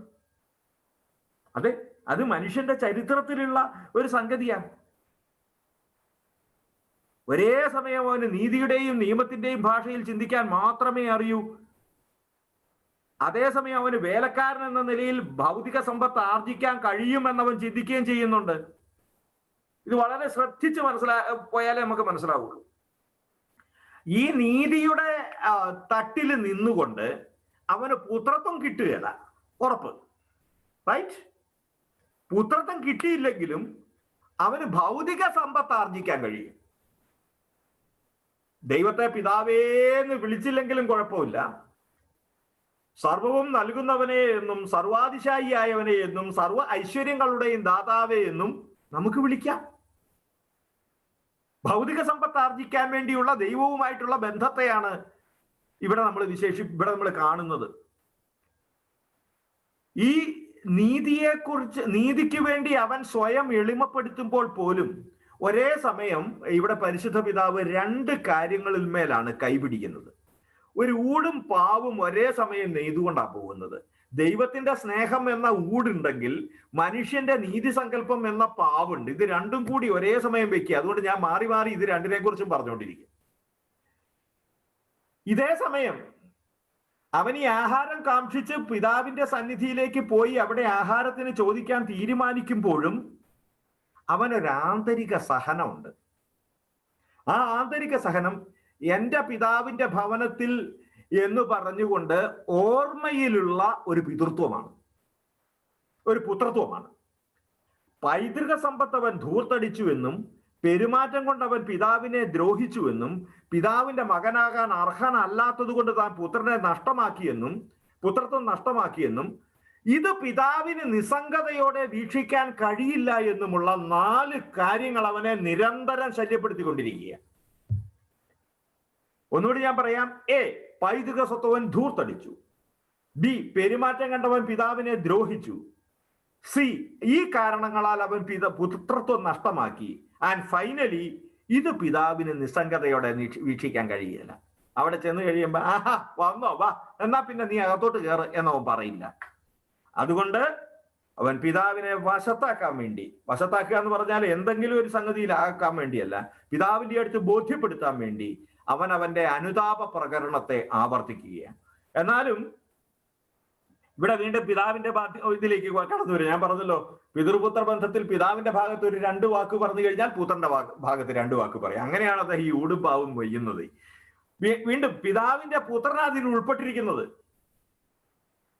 പിതാവിന്റെ പുത്രനാണ് ഇതിൽ ഉൾപ്പെട്ടിരിക്കുന്നത്. ആണേ, ഈ പിതൃപുത്ര ബന്ധം മാറ്റാൻ കഴിയാത്തതാണ്. അതിന് ഏത് തരത്തിലുള്ള ബന്ധവും അതിന് പ്രവൃത്തിയും അതിന് ഹാനികരമല്ല. കാരണം എന്താന്ന് ചോദിച്ചു കഴിഞ്ഞാല് വളരെ ശ്രദ്ധിച്ചാൽ നമുക്ക് വളരെ പെട്ടെന്ന് മനസ്സിലാവും.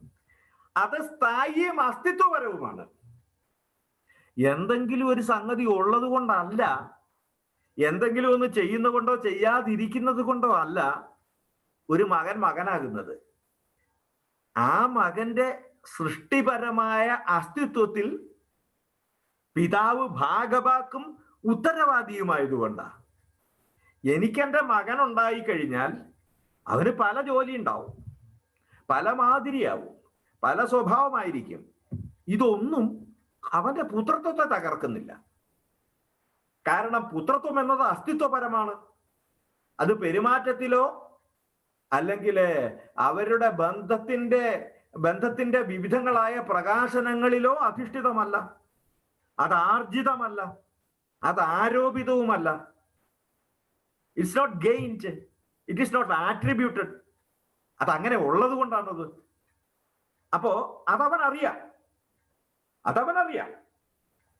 പക്ഷേ അതിന് മാത്രമേ വിലയുള്ളൂ എന്നും അവനറിയാം. എന്നാലും നീതിയുടെ ക്രമത്തിൽ അവൻ അവനെ തന്നെ രൂപപ്പെടുത്തുമ്പോൾ അവന് കിട്ടണമെന്ന് അവൻ ആഗ്രഹിക്കുന്ന ഒരു പൊസിഷനുണ്ട്. അത് വേലക്കാരൻ്റെതാണ്.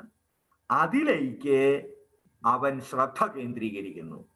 അവൻ ശ്രദ്ധ കേന്ദ്രീകരിക്കുന്നത് അതിലാണ്, അതിലേക്ക് മാത്രമാണ്. അടുത്തത് മനുഷ്യ മഹത്വത്തിന്റെ ശ്രദ്ധ കേന്ദ്രീകരിക്കുന്നു എന്നുള്ളതിലേക്കാണ് ഈ സബ് ടോപ്പിക് 6 മനുഷ്യ മഹത്വത്തിൽ ശ്രദ്ധ കേന്ദ്രീകരിക്കുന്നു. ഇതിൽ നമ്മൾ അതിനകത്തേക്ക് കൂടുതൽ അടുത്തേക്ക് വരിക. 18-ാമത്തെ വാക്യം വരെ നമ്മൾ കഴിഞ്ഞു, 19-ാമത്തെ വാക്യം കഴിഞ്ഞു, 20-ാമത്തെ വാക്യത്തിലേക്ക് നമ്മൾ കടക്കുമ്പോൾ മാർപ്പാപ്പ സബ് ടോപ്പിക് 6 നമ്മളോട് പറയുന്നു, മനുഷ്യ മഹത്വത്തിലേക്ക് ശ്രദ്ധ കേന്ദ്രീകരിക്കുക. ഇവിടെയാണ് അയാൾ പറഞ്ഞത് ഇതാണ്, ഇനി നിന്റെ പുത്രൻ എന്ന് നിന്റെ പാപം ചെയ്തു, ഞാൻ എഴുന്നേറ്റ് എന്റെ പിതാവിന്റെ അടുത്തേക്ക് പോകും, ഞാൻ അവനോട് പറയും, പിതാവേ, സ്വർഗത്തിനെതിരായി നിന്റെ മുമ്പിൽ ഞാൻ പാപം ചെയ്തു, നിന്റെ പുത്രൻ എന്ന് വിളിക്കപ്പെടാൻ ഞാൻ ഇനി യോഗ്യനല്ല, നിന്റെ ദാസരിൽ ഒരുവനായി എന്നെ സ്വീകരിക്കണമേ എന്നിങ്ങനെ പറയുന്ന പറഞ്ഞത് കേട്ടോ, പറഞ്ഞില്ല. അവൻ പറഞ്ഞത് എന്താന്നുള്ളത് നമുക്ക് നോക്കാം. അവൻ എഴുന്നേറ്റു, ഹി ഇനീഷ്യേറ്റഡ്, നമ്മളത് ചർച്ച ചെയ്തതാ. അവൻ സ്വയം എഴുന്നേറ്റു, പിതാവിന്റെ അടുത്തേക്ക് ചെന്നു. ഇത് രണ്ടും നമ്മൾ കഴിഞ്ഞ കുറി കണ്ടതാ. പിതാവിന്റെ അടുത്തേക്ക് ചെന്നു എന്ന് പറഞ്ഞാൽ അവനാണ്, അവന്റെ തന്നെ സ്വത്വത്തിന്റെ പ്രേരണ കൊണ്ടാണ് അവൻ പോകേണ്ടുന്നത്. സുബോധം എന്നത് പ്രേരണ മാത്രമാണ്. പരിശുദ്ധാത്മാവനെ എടുത്തെറിയൊന്നുമില്ല. അവന്റെ ജീവിതത്തിലേക്ക് പരിശുദ്ധാത്മാവ് കടന്നു വന്നു കഴിയുമ്പോൾ പ്രവർത്യോന്മുഖനായി തീരേണ്ടത് അവനാണ്, അവൻ മാത്രമാണ്. ഇത് നമ്മൾ ഓരോരുത്തരുടെയും കാര്യത്തിൽ സത്യമാണ്. പരിശുദ്ധാത്മാവ് പ്രേരിപ്പിക്കുന്നതനുസരിച്ച് സ്വന്തം ജീവിതത്തെ ക്രമപ്പെടുത്തേണ്ടുന്നത് പരിശുദ്ധാത്മാവല്ല, നമ്മൾ തന്നെയാണ്. നമ്മൾ എഴുന്നേക്കണം, നമ്മൾ അടുത്തേക്ക് പോകണം. അത് വിശുദ്ധ അഗസ്തീനോസ് പറഞ്ഞ പ്രസിദ്ധമായ വാക്യം കഴിഞ്ഞ ചാപ്റ്ററിൽ നമ്മൾ കഴിഞ്ഞ ക്ലാസ്സിൽ കേട്ടതാണ്. നിന്നെ കൂടാതെ നിന്നെ സൃഷ്ടിച്ച ദൈവത്തിന് നിന്നെ കൂടാതെ നിന്നെ രക്ഷിക്കാൻ സാധ്യമല്ല എന്നുള്ളത്. കാരണം രക്ഷ എന്നത് മനുഷ്യന്റെ തെരഞ്ഞെടുപ്പ് എന്ന മഹനീയ ഘടകവും കൂടി ലീനമായിരിക്കുന്നതാണ്, അതും കൂടി ചേർന്നിരിക്കുന്നതാണ് അതിനകത്ത്. വീണ്ടും അതുകൊണ്ടാണ് അവൻ എഴുന്നേറ്റ് പിതാവിന്റെ അടുത്തേക്ക് പോയി എന്നുള്ള വാക്യം അതിനകത്തുള്ളത്. അവനാണ് അവിടെ എഴുന്നേറ്റ് ചെന്നത്, അവന്റെ അപ്പൻ തേടി വരികയല്ല ചെയ്തത്. പിതാവ് പക്ഷെ അവന്റെ പിതാവ് ദൂരെ വെച്ച് തന്നെ അവനെ കണ്ടു, ദൂരെ വെച്ച് തന്നെ അവനെ കണ്ടു.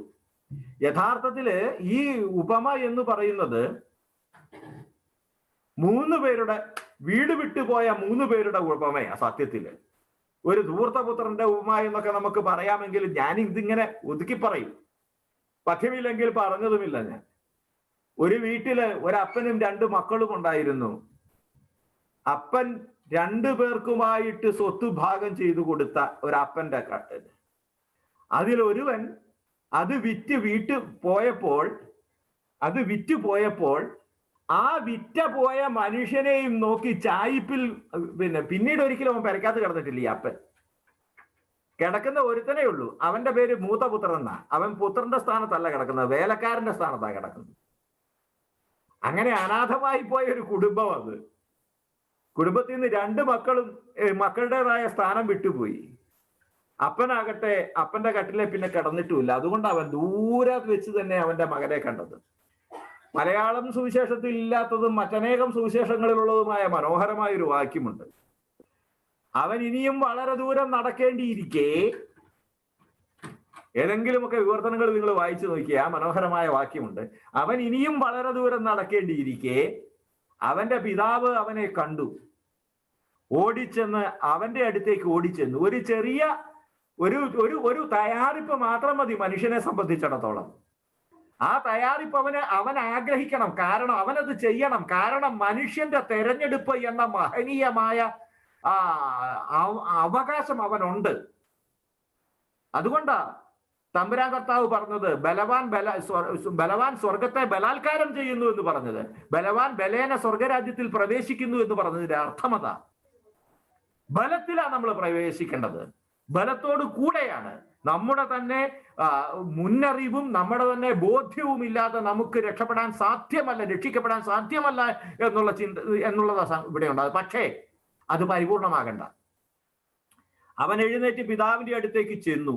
പിതാവ് ദൂരെ വെച്ച് തന്നെ പൂർണ്ണമായ അനുതാപത്തിന്റെ പൂർണ്ണതയിലേക്ക് വരാൻ പിതാവ് കാത്തു നിൽക്കുന്നില്ല. അവൻ മനസ്സലിഞ്ഞ് ഓടിച്ചെന്ന് പിതാവ് അവനെ കെട്ടിപ്പിടിച്ച് ചുംബിച്ചു. അവൻ പിതാവിനെ കെട്ടിപ്പിടിച്ചില്ല, അതിനുള്ള ധൈര്യം അവനില്ല. കാരണം അവൻ ആരാന്ന് അവൻ അറിയാം. പിതാവ് അവനെ കെട്ടിപ്പിടിച്ചു. എന്നിട്ട് അവൻ പറഞ്ഞു, പിതാവേ, സ്വർഗത്തിനെതിരായി നിന്റെ മുമ്പിൽ ഞാൻ പാപം ചെയ്തു, നിന്റെ പുത്രൻ എന്ന് വിളിക്കപ്പെടാൻ ഞാൻ ഇനി യോഗ്യനല്ല. 19-ാം തിരുവചനത്തിലുള്ള ഒരു സുപ്രധാന വാക്യം 21-ാം തിരുവചനത്തിൽ ഇല്ല. ഇല്ലാത്ത വാക്യം ഇതാണ്: ദാസരിൽ ഒരുവനായി എന്നെ ആക്കണമേ. എന്താണ് ഈ ദാസരിൽ ഒരുവനായി എന്നെ ആക്കണമേ എന്ന വാക്കിന്റെ അർത്ഥം? അതിന്റെ റെലവൻസ് എന്താണ്? നമ്മൾ കണ്ടു, അവൻ നീതിയുടെ ക്രമത്തിൽ തന്നെ പരിവർത്തനപ്പെടുത്തി എന്നതിന്റെ കൃത്യമായ സൂചനയാണത്. അതവൻ അവിടെ പറയുന്നതിന് മുമ്പ് എന്തുകൊണ്ടാണ് പിതാവ് അത് തടഞ്ഞിട്ടുണ്ടാവുക? ഇതാണ് നഷ്ടപ്പെട്ടു പോയൊരു ഒന്നാമത്തെ വാക്യം. പിതാവ് എന്താണ് അവന് എന്തുകൊണ്ടാണ് അവനത് പറയാതിരുന്നത്? ഇതിന് രണ്ടുത്തരങ്ങൾ ഞാൻ പറയാം. ഒന്നാമത്തേത് എന്റെ ഉത്തരം. ഞാൻ പലപ്പോഴും പറഞ്ഞിട്ടുള്ള ഒരു ഉത്തരമാണത്. അതിതാണ്: ഈ അപ്പൻ ഭയങ്കര തടിയനാണല്ലോ. അപ്പനെ ഭയങ്കര തടിയനാണല്ലോ. അപ്പൊ സ്വാഭാവികമായിട്ട് എന്ത് സംഭവിച്ചിട്ടുണ്ടാവും എന്ന് ചോദിച്ചു കഴിഞ്ഞാല്, ഇവനാണെങ്കിൽ ഈ ഗദറായുടെ ആയിരിക്കും. പന്നികളെ വളക്കുന്നതാകുമ്പോൾ ഗദറായരാന്ന് വിചാരിക്കാം. നമുക്ക് ചുമ്മാ വിചാരിച്ചാൽ മതിയല്ലോ, മുടക്കൊന്നുമില്ലല്ലോ. അപ്പൊ ആ ദേശത്ത് പന്നികളെ മേച്ചുകൊണ്ട് ഇവൻ അമരത്തവിട് പോലും കിട്ടിയില്ലെന്ന് പറയുമ്പോൾ അവന്റെ ഒരു ബോഡി ഷേപ്പ് നിങ്ങൾക്ക് ഊഹിക്കാവുന്നതേ ഉള്ളൂ. അനാട്ടമി ക്ലാസ്സിൽ ചുമ്മാ കൊണ്ടുപോയി നിർത്തിയാൽ മതി. അതുപോലെ എല്ലും തോലുമായിട്ട് ഇവനെ ഇങ്ങനെ നിൽക്കുക. ഇവനെ ഈ ഭിണ്ണക്കം പിതാവ് കെട്ടിപ്പിടിച്ചവൻ ശ്വാസം മുട്ടി എന്ന് വേണമെങ്കിൽ പറയാം. അതുകൊണ്ട് അവന് ഈ ദാസരിൽ ഒരുവനായി എന്നെ ആക്കണമേ എന്നുള്ളവൻ പറഞ്ഞില്ല. ഇതൊരു തമാശയിൽ ഞാൻ പറഞ്ഞതാണ് കേട്ടോ. എന്നാൽ ഇതിന്റെ യഥാർത്ഥ കാരണം ഫ്രാൻസിസ് പിതാവ് ഒരിക്കൽ പറഞ്ഞിട്ടുണ്ട്, ബുധനാഴ്ച പ്രസംഗത്തിൽ പറഞ്ഞിട്ടുണ്ട്. അദ്ദേഹം പറഞ്ഞു, നിന്റെ അനുതാപത്തിന്റെ പൂർണ്ണതയിലല്ല ദൈവത്തിന്റെ സ്നേഹം ആരംഭിക്കുന്നത്. നിന്റെ അനുതാപം ആരംഭിക്കുന്നിടത്ത് ദൈവത്തിന്റെ കൃപ പൂർണ്ണമാകുന്നു. കണ്ണുനീരോടെ ഞാൻ വായിച്ചിട്ടുള്ള ഒരു പ്രബോധനമാകുന്നു. നിന്റെ അനുതാപം ആരംഭിക്കുന്നിടത്ത് ദൈവത്തിന്റെ കൃപ പൂർണ്ണമാകുന്നു. നിന്നെ അത് പറയാൻ സമ്മതിക്കുകയല്ല. നീതിക്ക് നിന്നെ അനുരൂപപ്പെടുത്തുന്ന നിന്റെ ഒരു വാക്കും പറയാൻ ദൈവം നിന്നെ സമ്മതിക്കുകയല്ല. അത് പറയുന്നത് കേൾക്കാൻ പിതാവിന് പറ്റുകയില്ല. എന്നെ ചാച്ച, എന്നെ വേലക്കാരനാക്കിയവരെ എന്ന് പറയുന്നത് കേൾക്കാൻ ആ പിതാവിന് സാധ്യമല്ലാത്തത് കൊണ്ട് അവൻ വാപുത്തി പിടിച്ചു കാണും. ഇനി നീ ഒന്നും പറയണ്ട. നീ പറയേണ്ടത് രണ്ട് കാര്യങ്ങളാണ്. ഒന്ന്, ദൈവിക സംവിധാനത്തിനെതിരായിട്ടാണ് നീ പാപം ചെയ്തത്. റൈറ്റ്, തടഞ്ഞില്ല. രണ്ടാമത്തേത്, നിന്റെ ബന്ധങ്ങൾക്കെതിരായിട്ടാണ് നീ പാപം ചെയ്തത്. മൂന്നാമത്തേത്, നീ ആരാകണം എന്നുള്ളത് അത് ഞാൻ തീരുമാനിച്ചോളാം. എത്ര മനോഹരമാണ് ആ കൺസെപ്റ്റ്. എഴുതപ്പെടാതെ വിട്ടുപോയ ആ വാക്യത്തിൽ കൊരുത്താണ്. 19-ാമത്തെ തിരുവചനം 21-ാമത്തെ വാക്യത്തിന് തൊട്ടു മുമ്പുള്ള ആ വാക്യത്തിൽ കൊരുത്താണ്. പറയാതെ പോയ ആ വാക്കിന്റെ മനോഹാരിതയാണ്. ആ വാക്യത്തിൽ കൊരുത്താണ് ഏറ്റവും മനോഹരമായ ആ ഉപമയുടെ ക്ലൈമാക്സ് നിൽക്കുന്നത്. അവൻ അത് പറഞ്ഞില്ല, പറയാൻ അപ്പൻ സമ്മതിച്ചില്ല. അതോ മറ്റോ പറഞ്ഞു പോയായിരുന്നെങ്കിൽ, അപ്പൻ അതിന് ഉത്തരവും പറഞ്ഞു പോയായിരുന്നെങ്കിൽ വെറും ഒരു 4-ാം ക്ലാസ് നാടകമായി മാറിയാണ് ധൂർത്തപുത്രന്റെ ഒപ്പം. അടുത്ത ചോദ്യം ഈ 21-ാമത്തെ തിരുവചനം, നിന്റെ പുത്രൻ എന്ന് വിളിക്കപ്പെടാൻ ഞാൻ യോഗ്യനല്ല. കൃത്യ നാടക സങ്കേതം ഉപയോഗിച്ച് പറഞ്ഞാൽ ആ ഉത്തുംഗ ശൃംഗത്തിലെ ക്ലൈമാക്സ് ഡയലോഗിലെ ആദ്യത്തെ വാക്കാണത്. നിന്റെ പുത്രൻ എന്ന് വിളിക്കപ്പെടാൻ ഞാൻ യോഗ്യനല്ല എന്ന് പറഞ്ഞ ആ നിമിഷത്തിൽ മറ്റേതൊരു കഥാപാത്രത്തെ സൃഷ്ടിക്കുന്ന വേറേതൊരു രചയിതാവും പിതാവോ ഇപ്രകാരം പറഞ്ഞു, എന്റെ പുത്ര, നിന്നെ ഞാൻ എൻ്റെ മകനായി വീണ്ടെടുത്തിരിക്കുന്നു എന്ന് പറഞ്ഞ അപ്പൊ തീർന്നു. ഇല്ല, അങ്ങനെ ഒരു വാക്കില്ല ഇതിനകത്ത്. ആ പിതാവിനോട് മകൻ പറഞ്ഞ വാക്കിന് പ്രത്യുത്തരമായിട്ട് ഒരു ചെറുവാക്ക് പോലും പറയാത്തവനാണ് അവിടുത്തെ പിതാവ്. ഒരു ചെറുവാക്ക് പോലും പറയുന്നില്ല. നിന്നോട് ഞാൻ കാരുണ്യം കാണിക്കുന്നു എന്ന വാർത്തയുമില്ല. നീതിക്ക് നിന്നെ ഞാൻ വിധേയനാക്കുകയില്ല എന്ന കേസ് തള്ളുന്ന വിധിയുമില്ല. പകരം പിതാവ് ആകെ ഒരു കാര്യമേ ചെയ്യുന്നുള്ളൂ. തൻ്റെ പ്രവൃത്തിയിലൂടെ 3 കാര്യങ്ങൾ അവിടുന്ന് ചെയ്യുന്നു. അവിടുന്ന് പറയുന്നു, ഇവനെ വസ്ത്രം കൊണ്ടുവാ ധരിപ്പിക്ക്, മോതിരം കൊണ്ടുവാ ധരിപ്പിക്ക്, ചെരുപ്പ് കൊണ്ടുവാ ധരിപ്പിക്ക്, നമുക്കൊന്ന് ആഹ്ലാദിക്കാം. പുത്രൻ എന്ന നിലയില് ഇവന്റെ ഭൗതികമായിട്ടുള്ള 3 അടയാളപ്പെടുത്തലുകൾ ഉണ്ടായിരുന്നു. അതൊക്കെ ഇവൻ വിറ്റും കള്ളുടിച്ചും വിറ്റും മോട്ടിച്ചും കള്ളുടിച്ചും പണയം വെച്ചും നശിപ്പിച്ചു. ആന്തരികമായ അവന്റെ മഹത്വം നഷ്ടപ്പെട്ടിട്ടില്ലെന്നും നഷ്ടപ്പെട്ടത് അവന്റെ ബാഹ്യമൂടികളാണെന്നും ആ പിതാവ് പറയാതെ പറഞ്ഞതാണ് ആ ഉപമയിലെ ആത്യന്തികമായ വിജയം. ഒരു വീണ്ടെടുപ്പ് വാക്യം ഇല്ല എന്നുള്ളതാണ് അതിന്റെ മനോഹാരിത.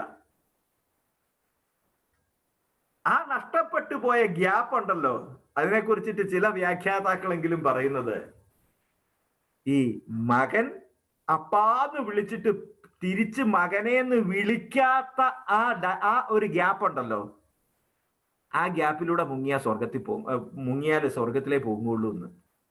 അതായത് എന്ത് ചെയ്താലും എവിടെ ചെയ്താലും നീ എത്രമേൽ പ്രസാദവരം നഷ്ടപ്പെടുത്തിയാലും അപ്പന്റെ മകൻ എന്ന ആന്തരിക മഹത്വത്തിന് വിരുദ്ധമായി നിനക്കൊന്നും ചെയ്യാൻ പറ്റില്ല. അതാണ് 7ാമത്തെ ഖണ്ഡികയിലേക്ക് വരുമ്പോൾ ഈ ധൂർത്തപുത്രന്റെ തകർച്ചയെ കുറിച്ചിട്ട് അദ്ദേഹം പറയുന്നത്. ദൈവപിതാവിന്റെ കരുണാർദ്രമായ സ്നേഹം നമുക്കിവിടെ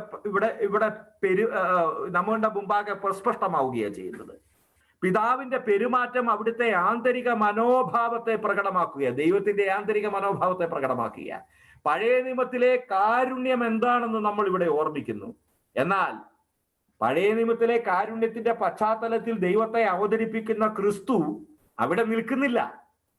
പകരം ക്രിസ്തുവിന്റെ ആഖ്യാനത്തിൽ ഇത് ലളിതവും നവീനവും ആഴമേറിയതുമാണെന്നും തെളിമയാർന്നതും പുതുമയാർന്നതുമാണെന്നും അദ്ദേഹം പറഞ്ഞു വെക്കുകയാണ്.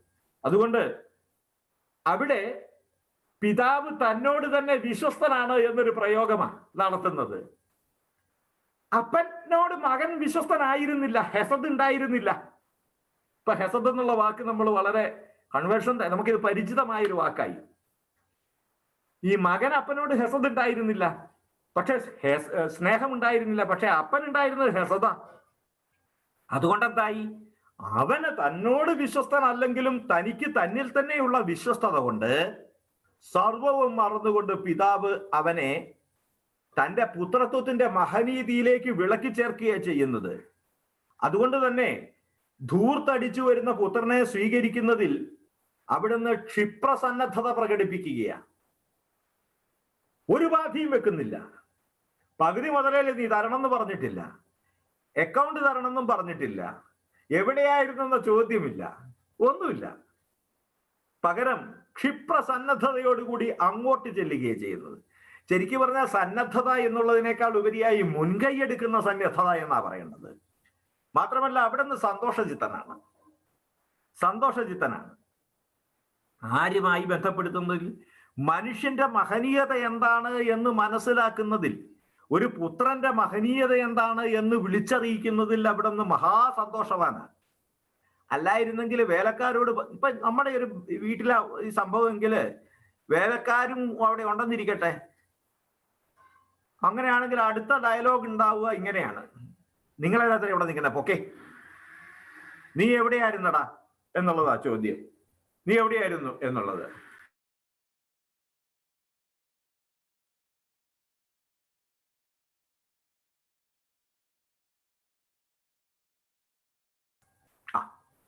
ക്ഷമിക്കണം, ചില സാങ്കേതിക തകരാറുകൾ മൂലമാണ് കളി മുടങ്ങിയത്. അപ്പോ സ്വത്ത് ധൂർത്തടിച്ചു വരുന്ന പുത്രനെ സ്വീകരിക്കുന്നതില് വളരെ ക്ഷിപ്രസന്നദ്ധത ഉണ്ടായിരുന്നു, സന്തോഷമുണ്ടായിരുന്നു, പങ്കുവെക്കുന്ന സന്തോഷം ഉണ്ടായിരുന്നു. മകൻ വന്നത് മറ്റുള്ളവരെ അറിയിക്കുന്ന സന്തോഷം ഉണ്ടായിരുന്നു. ഗോപ്യമായൊരു സംഗതി ആയിരുന്നില്ല. മകൻ നഷ്ടപ്പെട്ടത് ഗോപ്യമായിരിക്കാം, പക്ഷേ അവൻ തിരിച്ചു വരുന്നത് ആഘോഷിക്കപ്പെടേണ്ടുന്ന ഒരു ഉത്സവമായി അവിടുന്ന് കരുതി. അതൊരു വലിയ ഒരു പ്രകടനമാണ്. ഒരു ചെറിയ സംഗതി അല്ല. പ്രസ്തുത അവിടെ മുഴുവൻ പേർക്കും വളരെ ആഘോഷപരമായി നടത്തേണ്ടുന്ന, എല്ലാവരും അറിയേണ്ടുന്ന ഒന്നായി അത് മാറ്റി. അപ്പോ തന്നോട് തന്നെയുള്ള വിശ്വസ്തത കൊണ്ട് പിതാവ് ഓടിച്ചെന്ന് അഗാധമായ വാത്സല്യത്തോടു കൂടി, സഹതാപത്തോടു കൂടി കഴുത്തിൽ കൈയിട്ട് കെട്ടിപ്പിടിച്ചു. ഇവിടെ നിങ്ങൾ ഓർമ്മിക്കുന്നുണ്ടെങ്കിൽ നമുക്ക് ആ പദങ്ങൾ മുഴുവൻ കൊണ്ടുവരും. ഹെസദ് ഉണ്ടായിരുന്നു, ഓടിച്ചെന്ന് കെട്ടിപ്പിടിച്ച റഹാമിം ഉണ്ടായിരുന്നു, എല്ലാം മറക്കുന്ന ഹനാൻ ഉണ്ടായിരുന്നു, ഒന്നും സംഭവിച്ചിട്ടില്ലാത്ത മാതിരി മാറോട് ചേർത്ത ഹമാൽ ഉണ്ടായിരുന്നു, അതിന്റെ ആ ഒരു സുരക്ഷ നൽകുന്ന എമറ്റ് ഉണ്ടായിരുന്നു, ഹസ് ഉണ്ടായിരുന്നു എന്ന് വേണ്ട, ദൈവത്തിന്റെ സ്നേഹത്തിന്റെ വാത്സല്യത്തിന്റെ കൃപയുടെ വിവിധ രൂപങ്ങൾ അവിടെ അനാവൃതമാവുകയാണ്. പൈതൃകം ധൂർത്തടിച്ചെങ്കിലും എന്തുകൊണ്ടാണ് അവൻ അവിടെ രക്ഷിക്കപ്പെട്ടത്? എന്തുകൊണ്ടാണ് അവൻ സ്വീകരിക്കപ്പെട്ടത്? അതെന്തുകൊണ്ടെന്നാൽ അവിടെ സംഭവിച്ചത് എന്താണ് എന്ന് 32-ാം തിരുവചനത്തിൽ പറയുന്നുണ്ട്. നിന്റെ ഈ സഹോദരൻ മർദ്ദനായിരുന്നു. അവന്റെ ആന്തരിക മഹത്വം മരിച്ചുപോയായിരുന്നു. എന്നാല് ഇവനല്ല മരിച്ചത്, അവന്റെ സാഹോദര്യം, ആന്തരിക മഹത്വം മരവിച്ചു പോയായിരുന്നു. അത് തിരിച്ചു കിട്ടി. അത് നഷ്ടപ്പെട്ടിരുന്നു, അത് കണ്ടുകിട്ടിയിരിക്കുന്നു എന്ന പദം ഒരു സുവർണ നൂല് കൊണ്ട് ആടിന്റെ ഉപമയെയും കാണാതെ പോയ നാണയത്തിന്റെ ഉപമയെയും ആന്തരികമായി ഇത് ബന്ധിപ്പിക്കുന്നു. കരുണയുടെ 3 വ്യത്യസ്ത തലങ്ങളുമായി, ദൈവകരുണയുടെ 3 വ്യത്യസ്ത തലങ്ങളെ 1, 2, 3 എന്ന് വിശുദ്ധ ലൂക്കോസ് അനാവരണം ചെയ്യുന്നതിലെ 3-ാമത്തേതാണ് നമ്മുടെ ചിന്തയ്ക്ക് വിഷയീഭവിച്ചിരിക്കുന്ന ഈ ഉപമ. കണ്ടുകിട്ടിയിരിക്കുന്നു എന്ന ഈ വാക്യം ഒരു പൊതുവിജാഗിരിയാണ്, ഒരു കോമൺ ഹിഞ്ച് 3-ലുമുണ്ട്. കണ്ടുകിട്ടുന്നിടം വരെ തേടുന്ന ഇടയൻ, കണ്ടുകിട്ടുന്നിടം വരെ തേടുന്ന പെണ്ണ്, കണ്ടുകിട്ടുവോളം കാത്തിരിക്കുന്ന അപ്പൻ, 3ഉം കണ്ടുകിട്ടുന്നോളം. ഈ 3-നും ഒരു പ്രത്യേകതയുണ്ട് കേട്ടോ. കണ്ടുകിട്ടിക്കഴിഞ്ഞാൽ ആനന്ദമാണ്. ഈ ആനന്ദം എന്ന് പറയുന്നത് കണ്ടുകിട്ടലിന്റെ അനന്തരഫലമാണ്. അതുകൊണ്ടാ കണ്ടുകിട്ടലിന്റെ തമ്പുരാൻ, സ്വർഗത്തിന്റെ തമ്പുരാൻ പറഞ്ഞത്, കണ്ടുകിട്ടിക്കഴിയുമ്പോൾ സ്വർഗത്തിൽ സന്തോഷം ഉണ്ടാകും. പാപി നിലവിളിക്കുമ്പോൾ സ്വർഗത്തിൽ സന്തോഷം ഉണ്ടാകും. ധൂർത്തപുത്രൻ അനുതപിക്കുമ്പോൾ സ്വർഗത്തിൽ സന്തോഷം ഉണ്ടാകും. അതുകൊണ്ട് അതാണ് ആ വിരുന്ന് അവിടെ സൂചിപ്പിക്കുന്നത്, സ്വർഗീയ വിരുന്ന. പിതാവിന് തന്നോട് തന്നെയുള്ള കടപ്പെടുത്തുന്ന സ്നേഹത്തിന്റെ പരിണിത ഫലമായിട്ട് മനുഷ്യർ എത്രത്തോളം തൂത്താലും മാച്ചാലും പോക്കുകയില്ലാത്ത ഒരു മഹനീയ മുദ്രയെ സംബന്ധിച്ച് അവനെ നിരന്തരം ആ സ്നേഹം ബോധ്യപ്പെടുത്തിക്കൊണ്ടിരിക്കുന്നു. അതിതാണ് അവൻ തന്റെ പുത്രസ്ഥാനം സാരാംശപരമാണ് എന്നത്. അതുകൊണ്ട് തന്നെ അവിടുത്തെ സ്നേഹം എന്ന് പറയുന്നത് ദീർഘക്ഷമയുള്ളതാണ്. അവിടുത്തെ സ്നേഹം എന്ന് പറയുന്നത് എപ്പോഴും അനുചിതമായി പെരുമാറാത്ത സ്നേഹമാണ്. 1 കൊരിന്ത്യർ 13-4 തൊട്ടിട്ട് 8 വരെയുള്ള ആ സ്നേഹത്തിന്റെ സകല വാക്യങ്ങളും സകല വിശേഷണങ്ങളും ദൈവത്തിൽ സമ്മേളിക്കുന്നു. അത് ഈ പിതാവിലുണ്ട്. അനുചിതമായി പെരുമാറുന്നില്ല, ദ്വേഷം പുലർത്തുന്നില്ല, സകലതും മറക്കുന്നു, സകലതും പ്രത്യാശിക്കുന്നു, സകലതിനെയും സ്നേഹിക്കുന്നു, സകലതിനെയും ഉല്ലംഘിക്കുന്നു. ഈ സ്നേഹത്തിന്റെ ഒരു പ്രകാശനമാണ് നമ്മൾ അവിടെ കാണുന്നത്. ഈ സ്നേഹത്തിന്റെ ആന്തരികമായ പ്രതിഫലനം, ഈ സ്നേഹത്തിന്റെ അനുസ്യൂതമായ പ്രതിഫലനം, ആ പ്രതിഫലനത്തെയാണ് നമ്മൾ അഗാപ്പേ എന്ന് വിളിക്കുന്നത്. ദൈവത്തിന്റെ അപരിമേയമായ നിസ്വാർത്ഥമായ ഒന്നിനും തടഞ്ഞു നിർത്താൻ പറ്റാത്ത അവിടുത്തെ നിരുപമമായ സ്നേഹത്തിന്റെ പേരാണ് അഗാപ്പേ. അതിന്റെ അതുല്യമായ പ്രകാശനമാണ് ഈ കരുണയുടെ പ്രകരണത്തിൽ നമ്മൾ കണ്ടത്. അഗാപ്പയുടെ പ്രവർത്തനം എങ്ങനെയാണ് മനുഷ്യന്റെ മഹത്വത്തിൽ നിന്ന് മനുഷ്യൻ മാനുഷിക ദുരിതങ്ങളിലേക്ക്, പാപങ്ങളിലേക്ക്, മനുഷ്യന്റെ ബന്ധനാവസ്ഥയിലേക്ക് വഴുതിപ്പോവുകയാണ്. അവിടെ വെച്ചിട്ട് ദൈവം അവനെ തേടിച്ചെന്ന് കണ്ടുപിടിച്ച് അവന്റെ ജീവിതത്തിലേക്ക് എത്തിച്ചേരുകയാണ്. അവിടെ നിന്ന് ഉയർത്തുന്നു. അവനെ തരം താഴ്ത്തുന്നില്ല. നീതിയുടെ തുലാസിൽ അവനെ ലജ്ജിതനാക്കുന്നില്ല. നീതിയുടെ തുലാസ് എപ്പോഴും ലജ്ജയ്ക്ക് വക നൽകും. പ്രത്യുത ഇല്ലേ? ഒന്ന് ആലോചിച്ച് നോക്കി. നമ്മൾ നേരത്തെ കണ്ട ആ ഹെൽമറ്റ് വെക്കാത്ത പയ്യൻ, അവൻ 1500 രൂപ അപ്പൻ പിഴയടപ്പിച്ചതിന് ശേഷം അവൻ 3 മാസത്തെ തടവിന് പോകുമ്പോൾ ലജ്ജിതനായി അവിടെ കിടക്കുകയാണ്. ന്യായാധിപന്റെ മകനായിരിക്കാം, പക്ഷെ ലജ്ജിതനായി കിടക്കുകയാണ്. ഇവിടെ ഈ മകൻ ലജ്ജിതനാകാൻ അയാൾ അനുവദിക്കുന്നില്ല.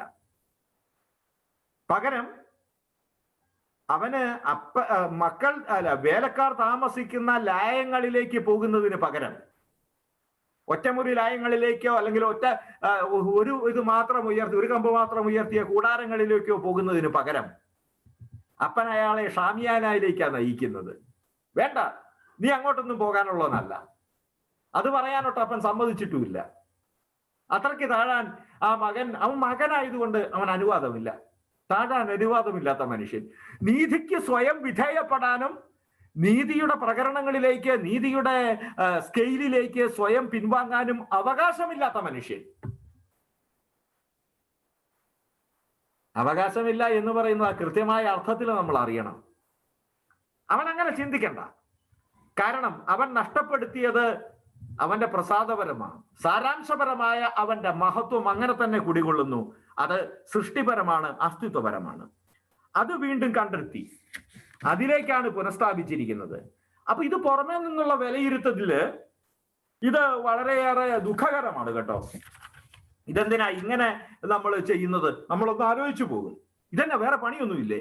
പുറമേ നിന്നുള്ള വിലയിരുത്തുകളില് ഇതാ രണ്ടാമതൊരു ഒരുത്തൻ അവിടെ ഉണ്ടല്ലോ, അവൻ പറയുന്നുണ്ടല്ലോ, ഇതെന്തിനാ ഇത്? തരം താഴ്ത്തേണ്ടതല്ലേ? തരം താഴ്ത്തേണ്ടതല്ലേ? യാഥാർത്ഥ്യം വ്യത്യസ്തമല്ലേ? മാത്രമല്ല അവൻ കുറച്ച് കൂട്ടിയും കൂടെ പറയുന്നുണ്ട്. നിന്റെ ഈ മകൻ വേശികളോടൊത്ത് സ്വത്ത് മുഴുവൻ കളഞ്ഞു എന്ന്.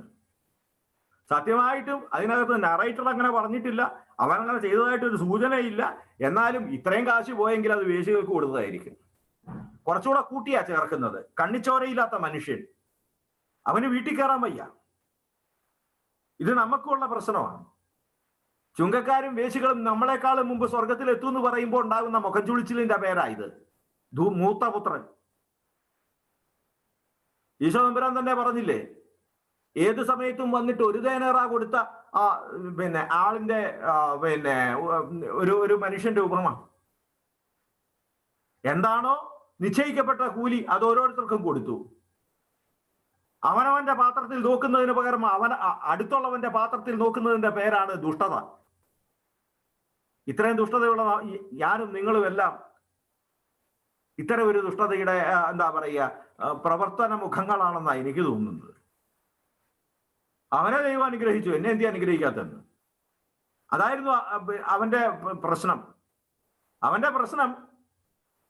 അവനില്ലാത്തതല്ല, എല്ലാം നഷ്ടപ്പെടുത്തിയ അവന് തിരിച്ചു വന്നപ്പോ അവൻ എന്തിനാ ഉണ്ടാക്കി കൊടുത്തെന്നുള്ളത്, അല്ലാതെ എനിക്ക് വിശക്കുന്നെന്നുള്ളതല്ല അവന്റെ ചിന്ത.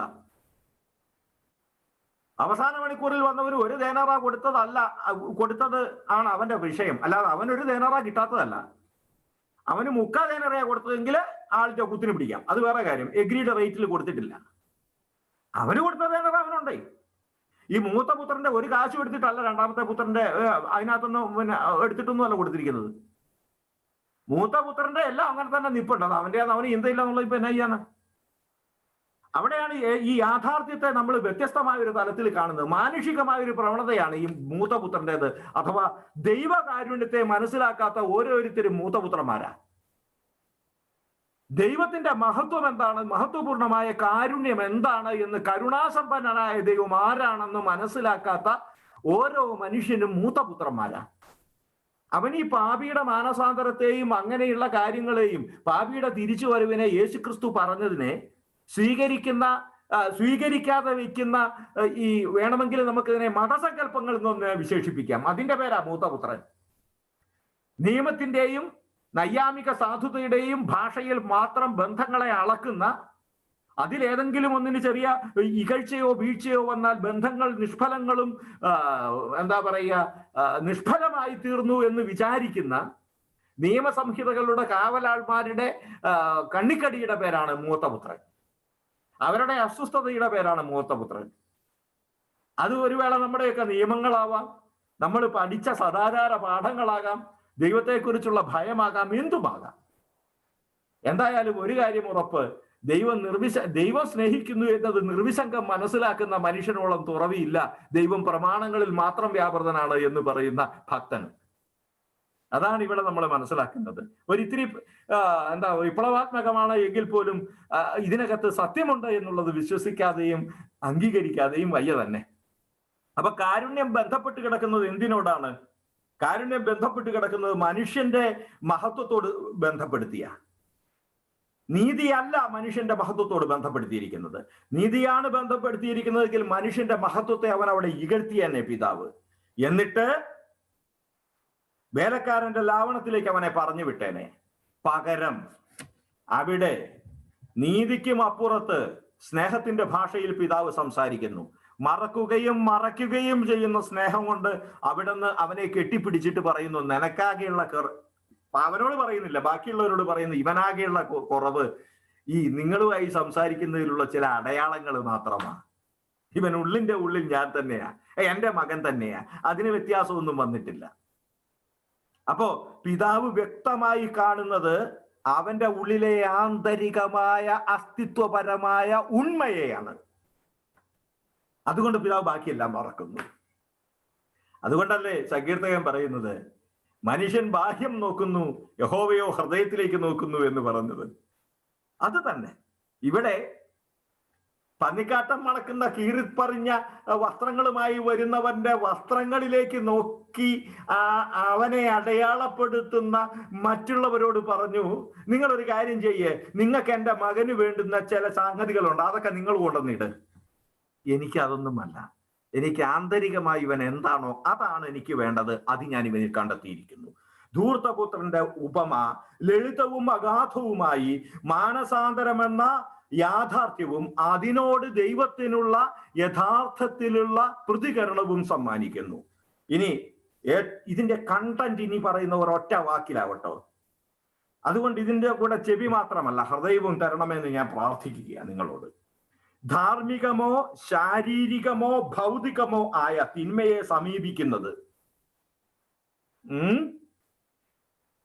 നമ്മൾ അതിനെ അപ്രോച്ച് ചെയ്യുന്നത്, അത് ഏത് തിന്മയുമായിക്കൊള്ളട്ടെ, ശാരീരികമായ തിന്മയാകട്ടെ, ധാർമ്മികമായ തിന്മയാകട്ടെ, ഭൗതികമായ തിന്മയാകട്ടെ, അതിനെ നമ്മൾ സമീപിക്കുന്നത് എത്രമാത്രം സൂക്ഷ്മതയോടുകൂടിയും സഹതാപത്തോടുകൂടിയുമായിരിക്കട്ടെ.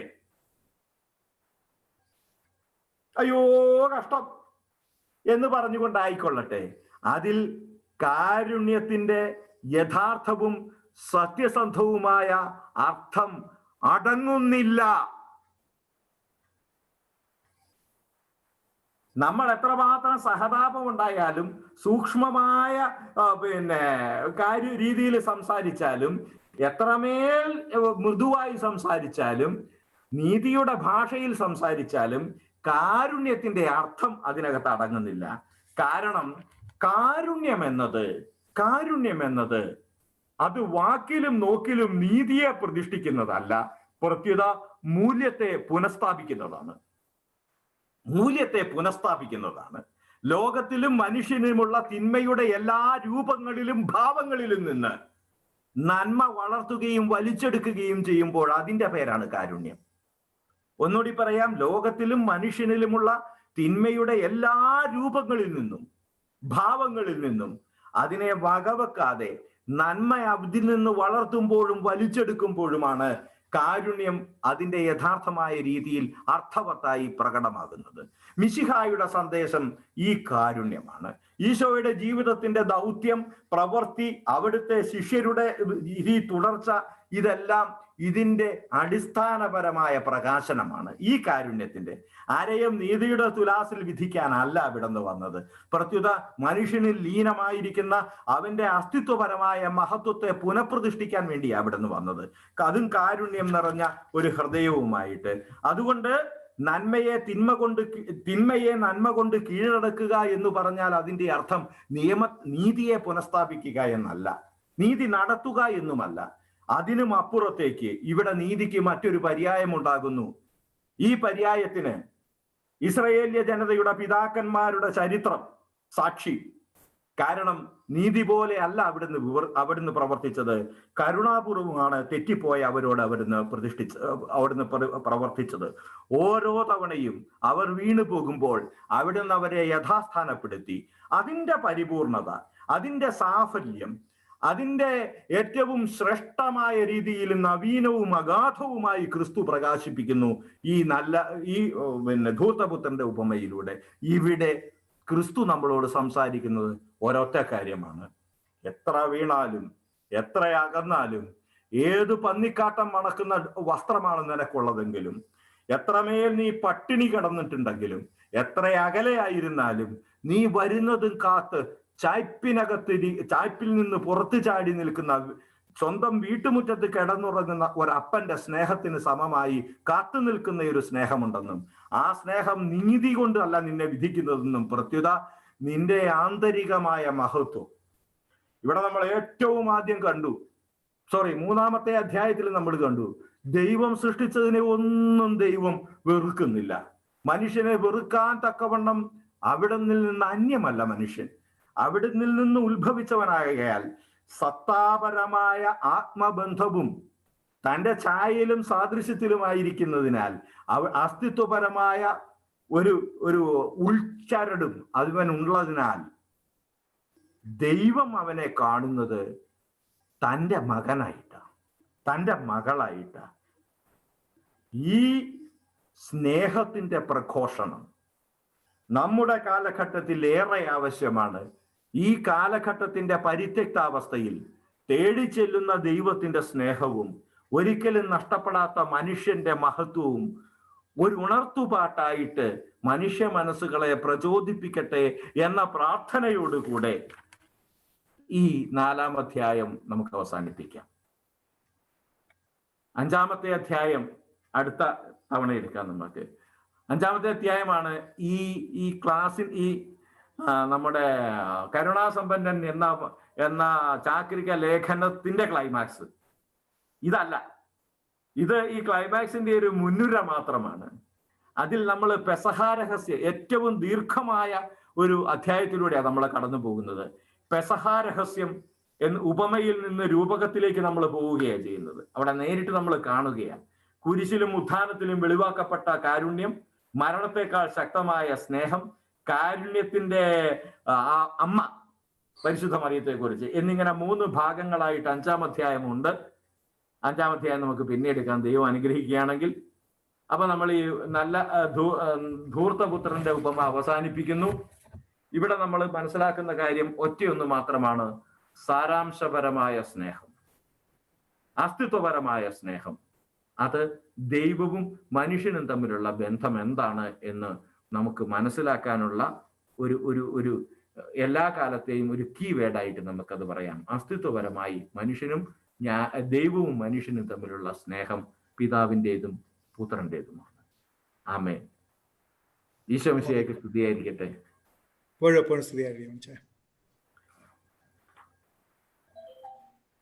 നല്ല ബ്യൂട്ടിഫുൾ ആയിട്ടുണ്ട്. Thank you.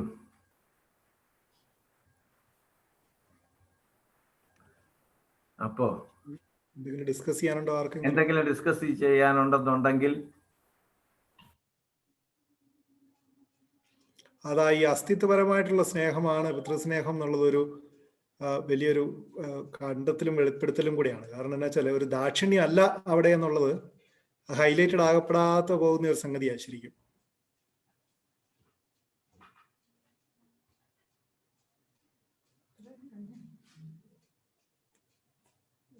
ഞാൻ എന്തോ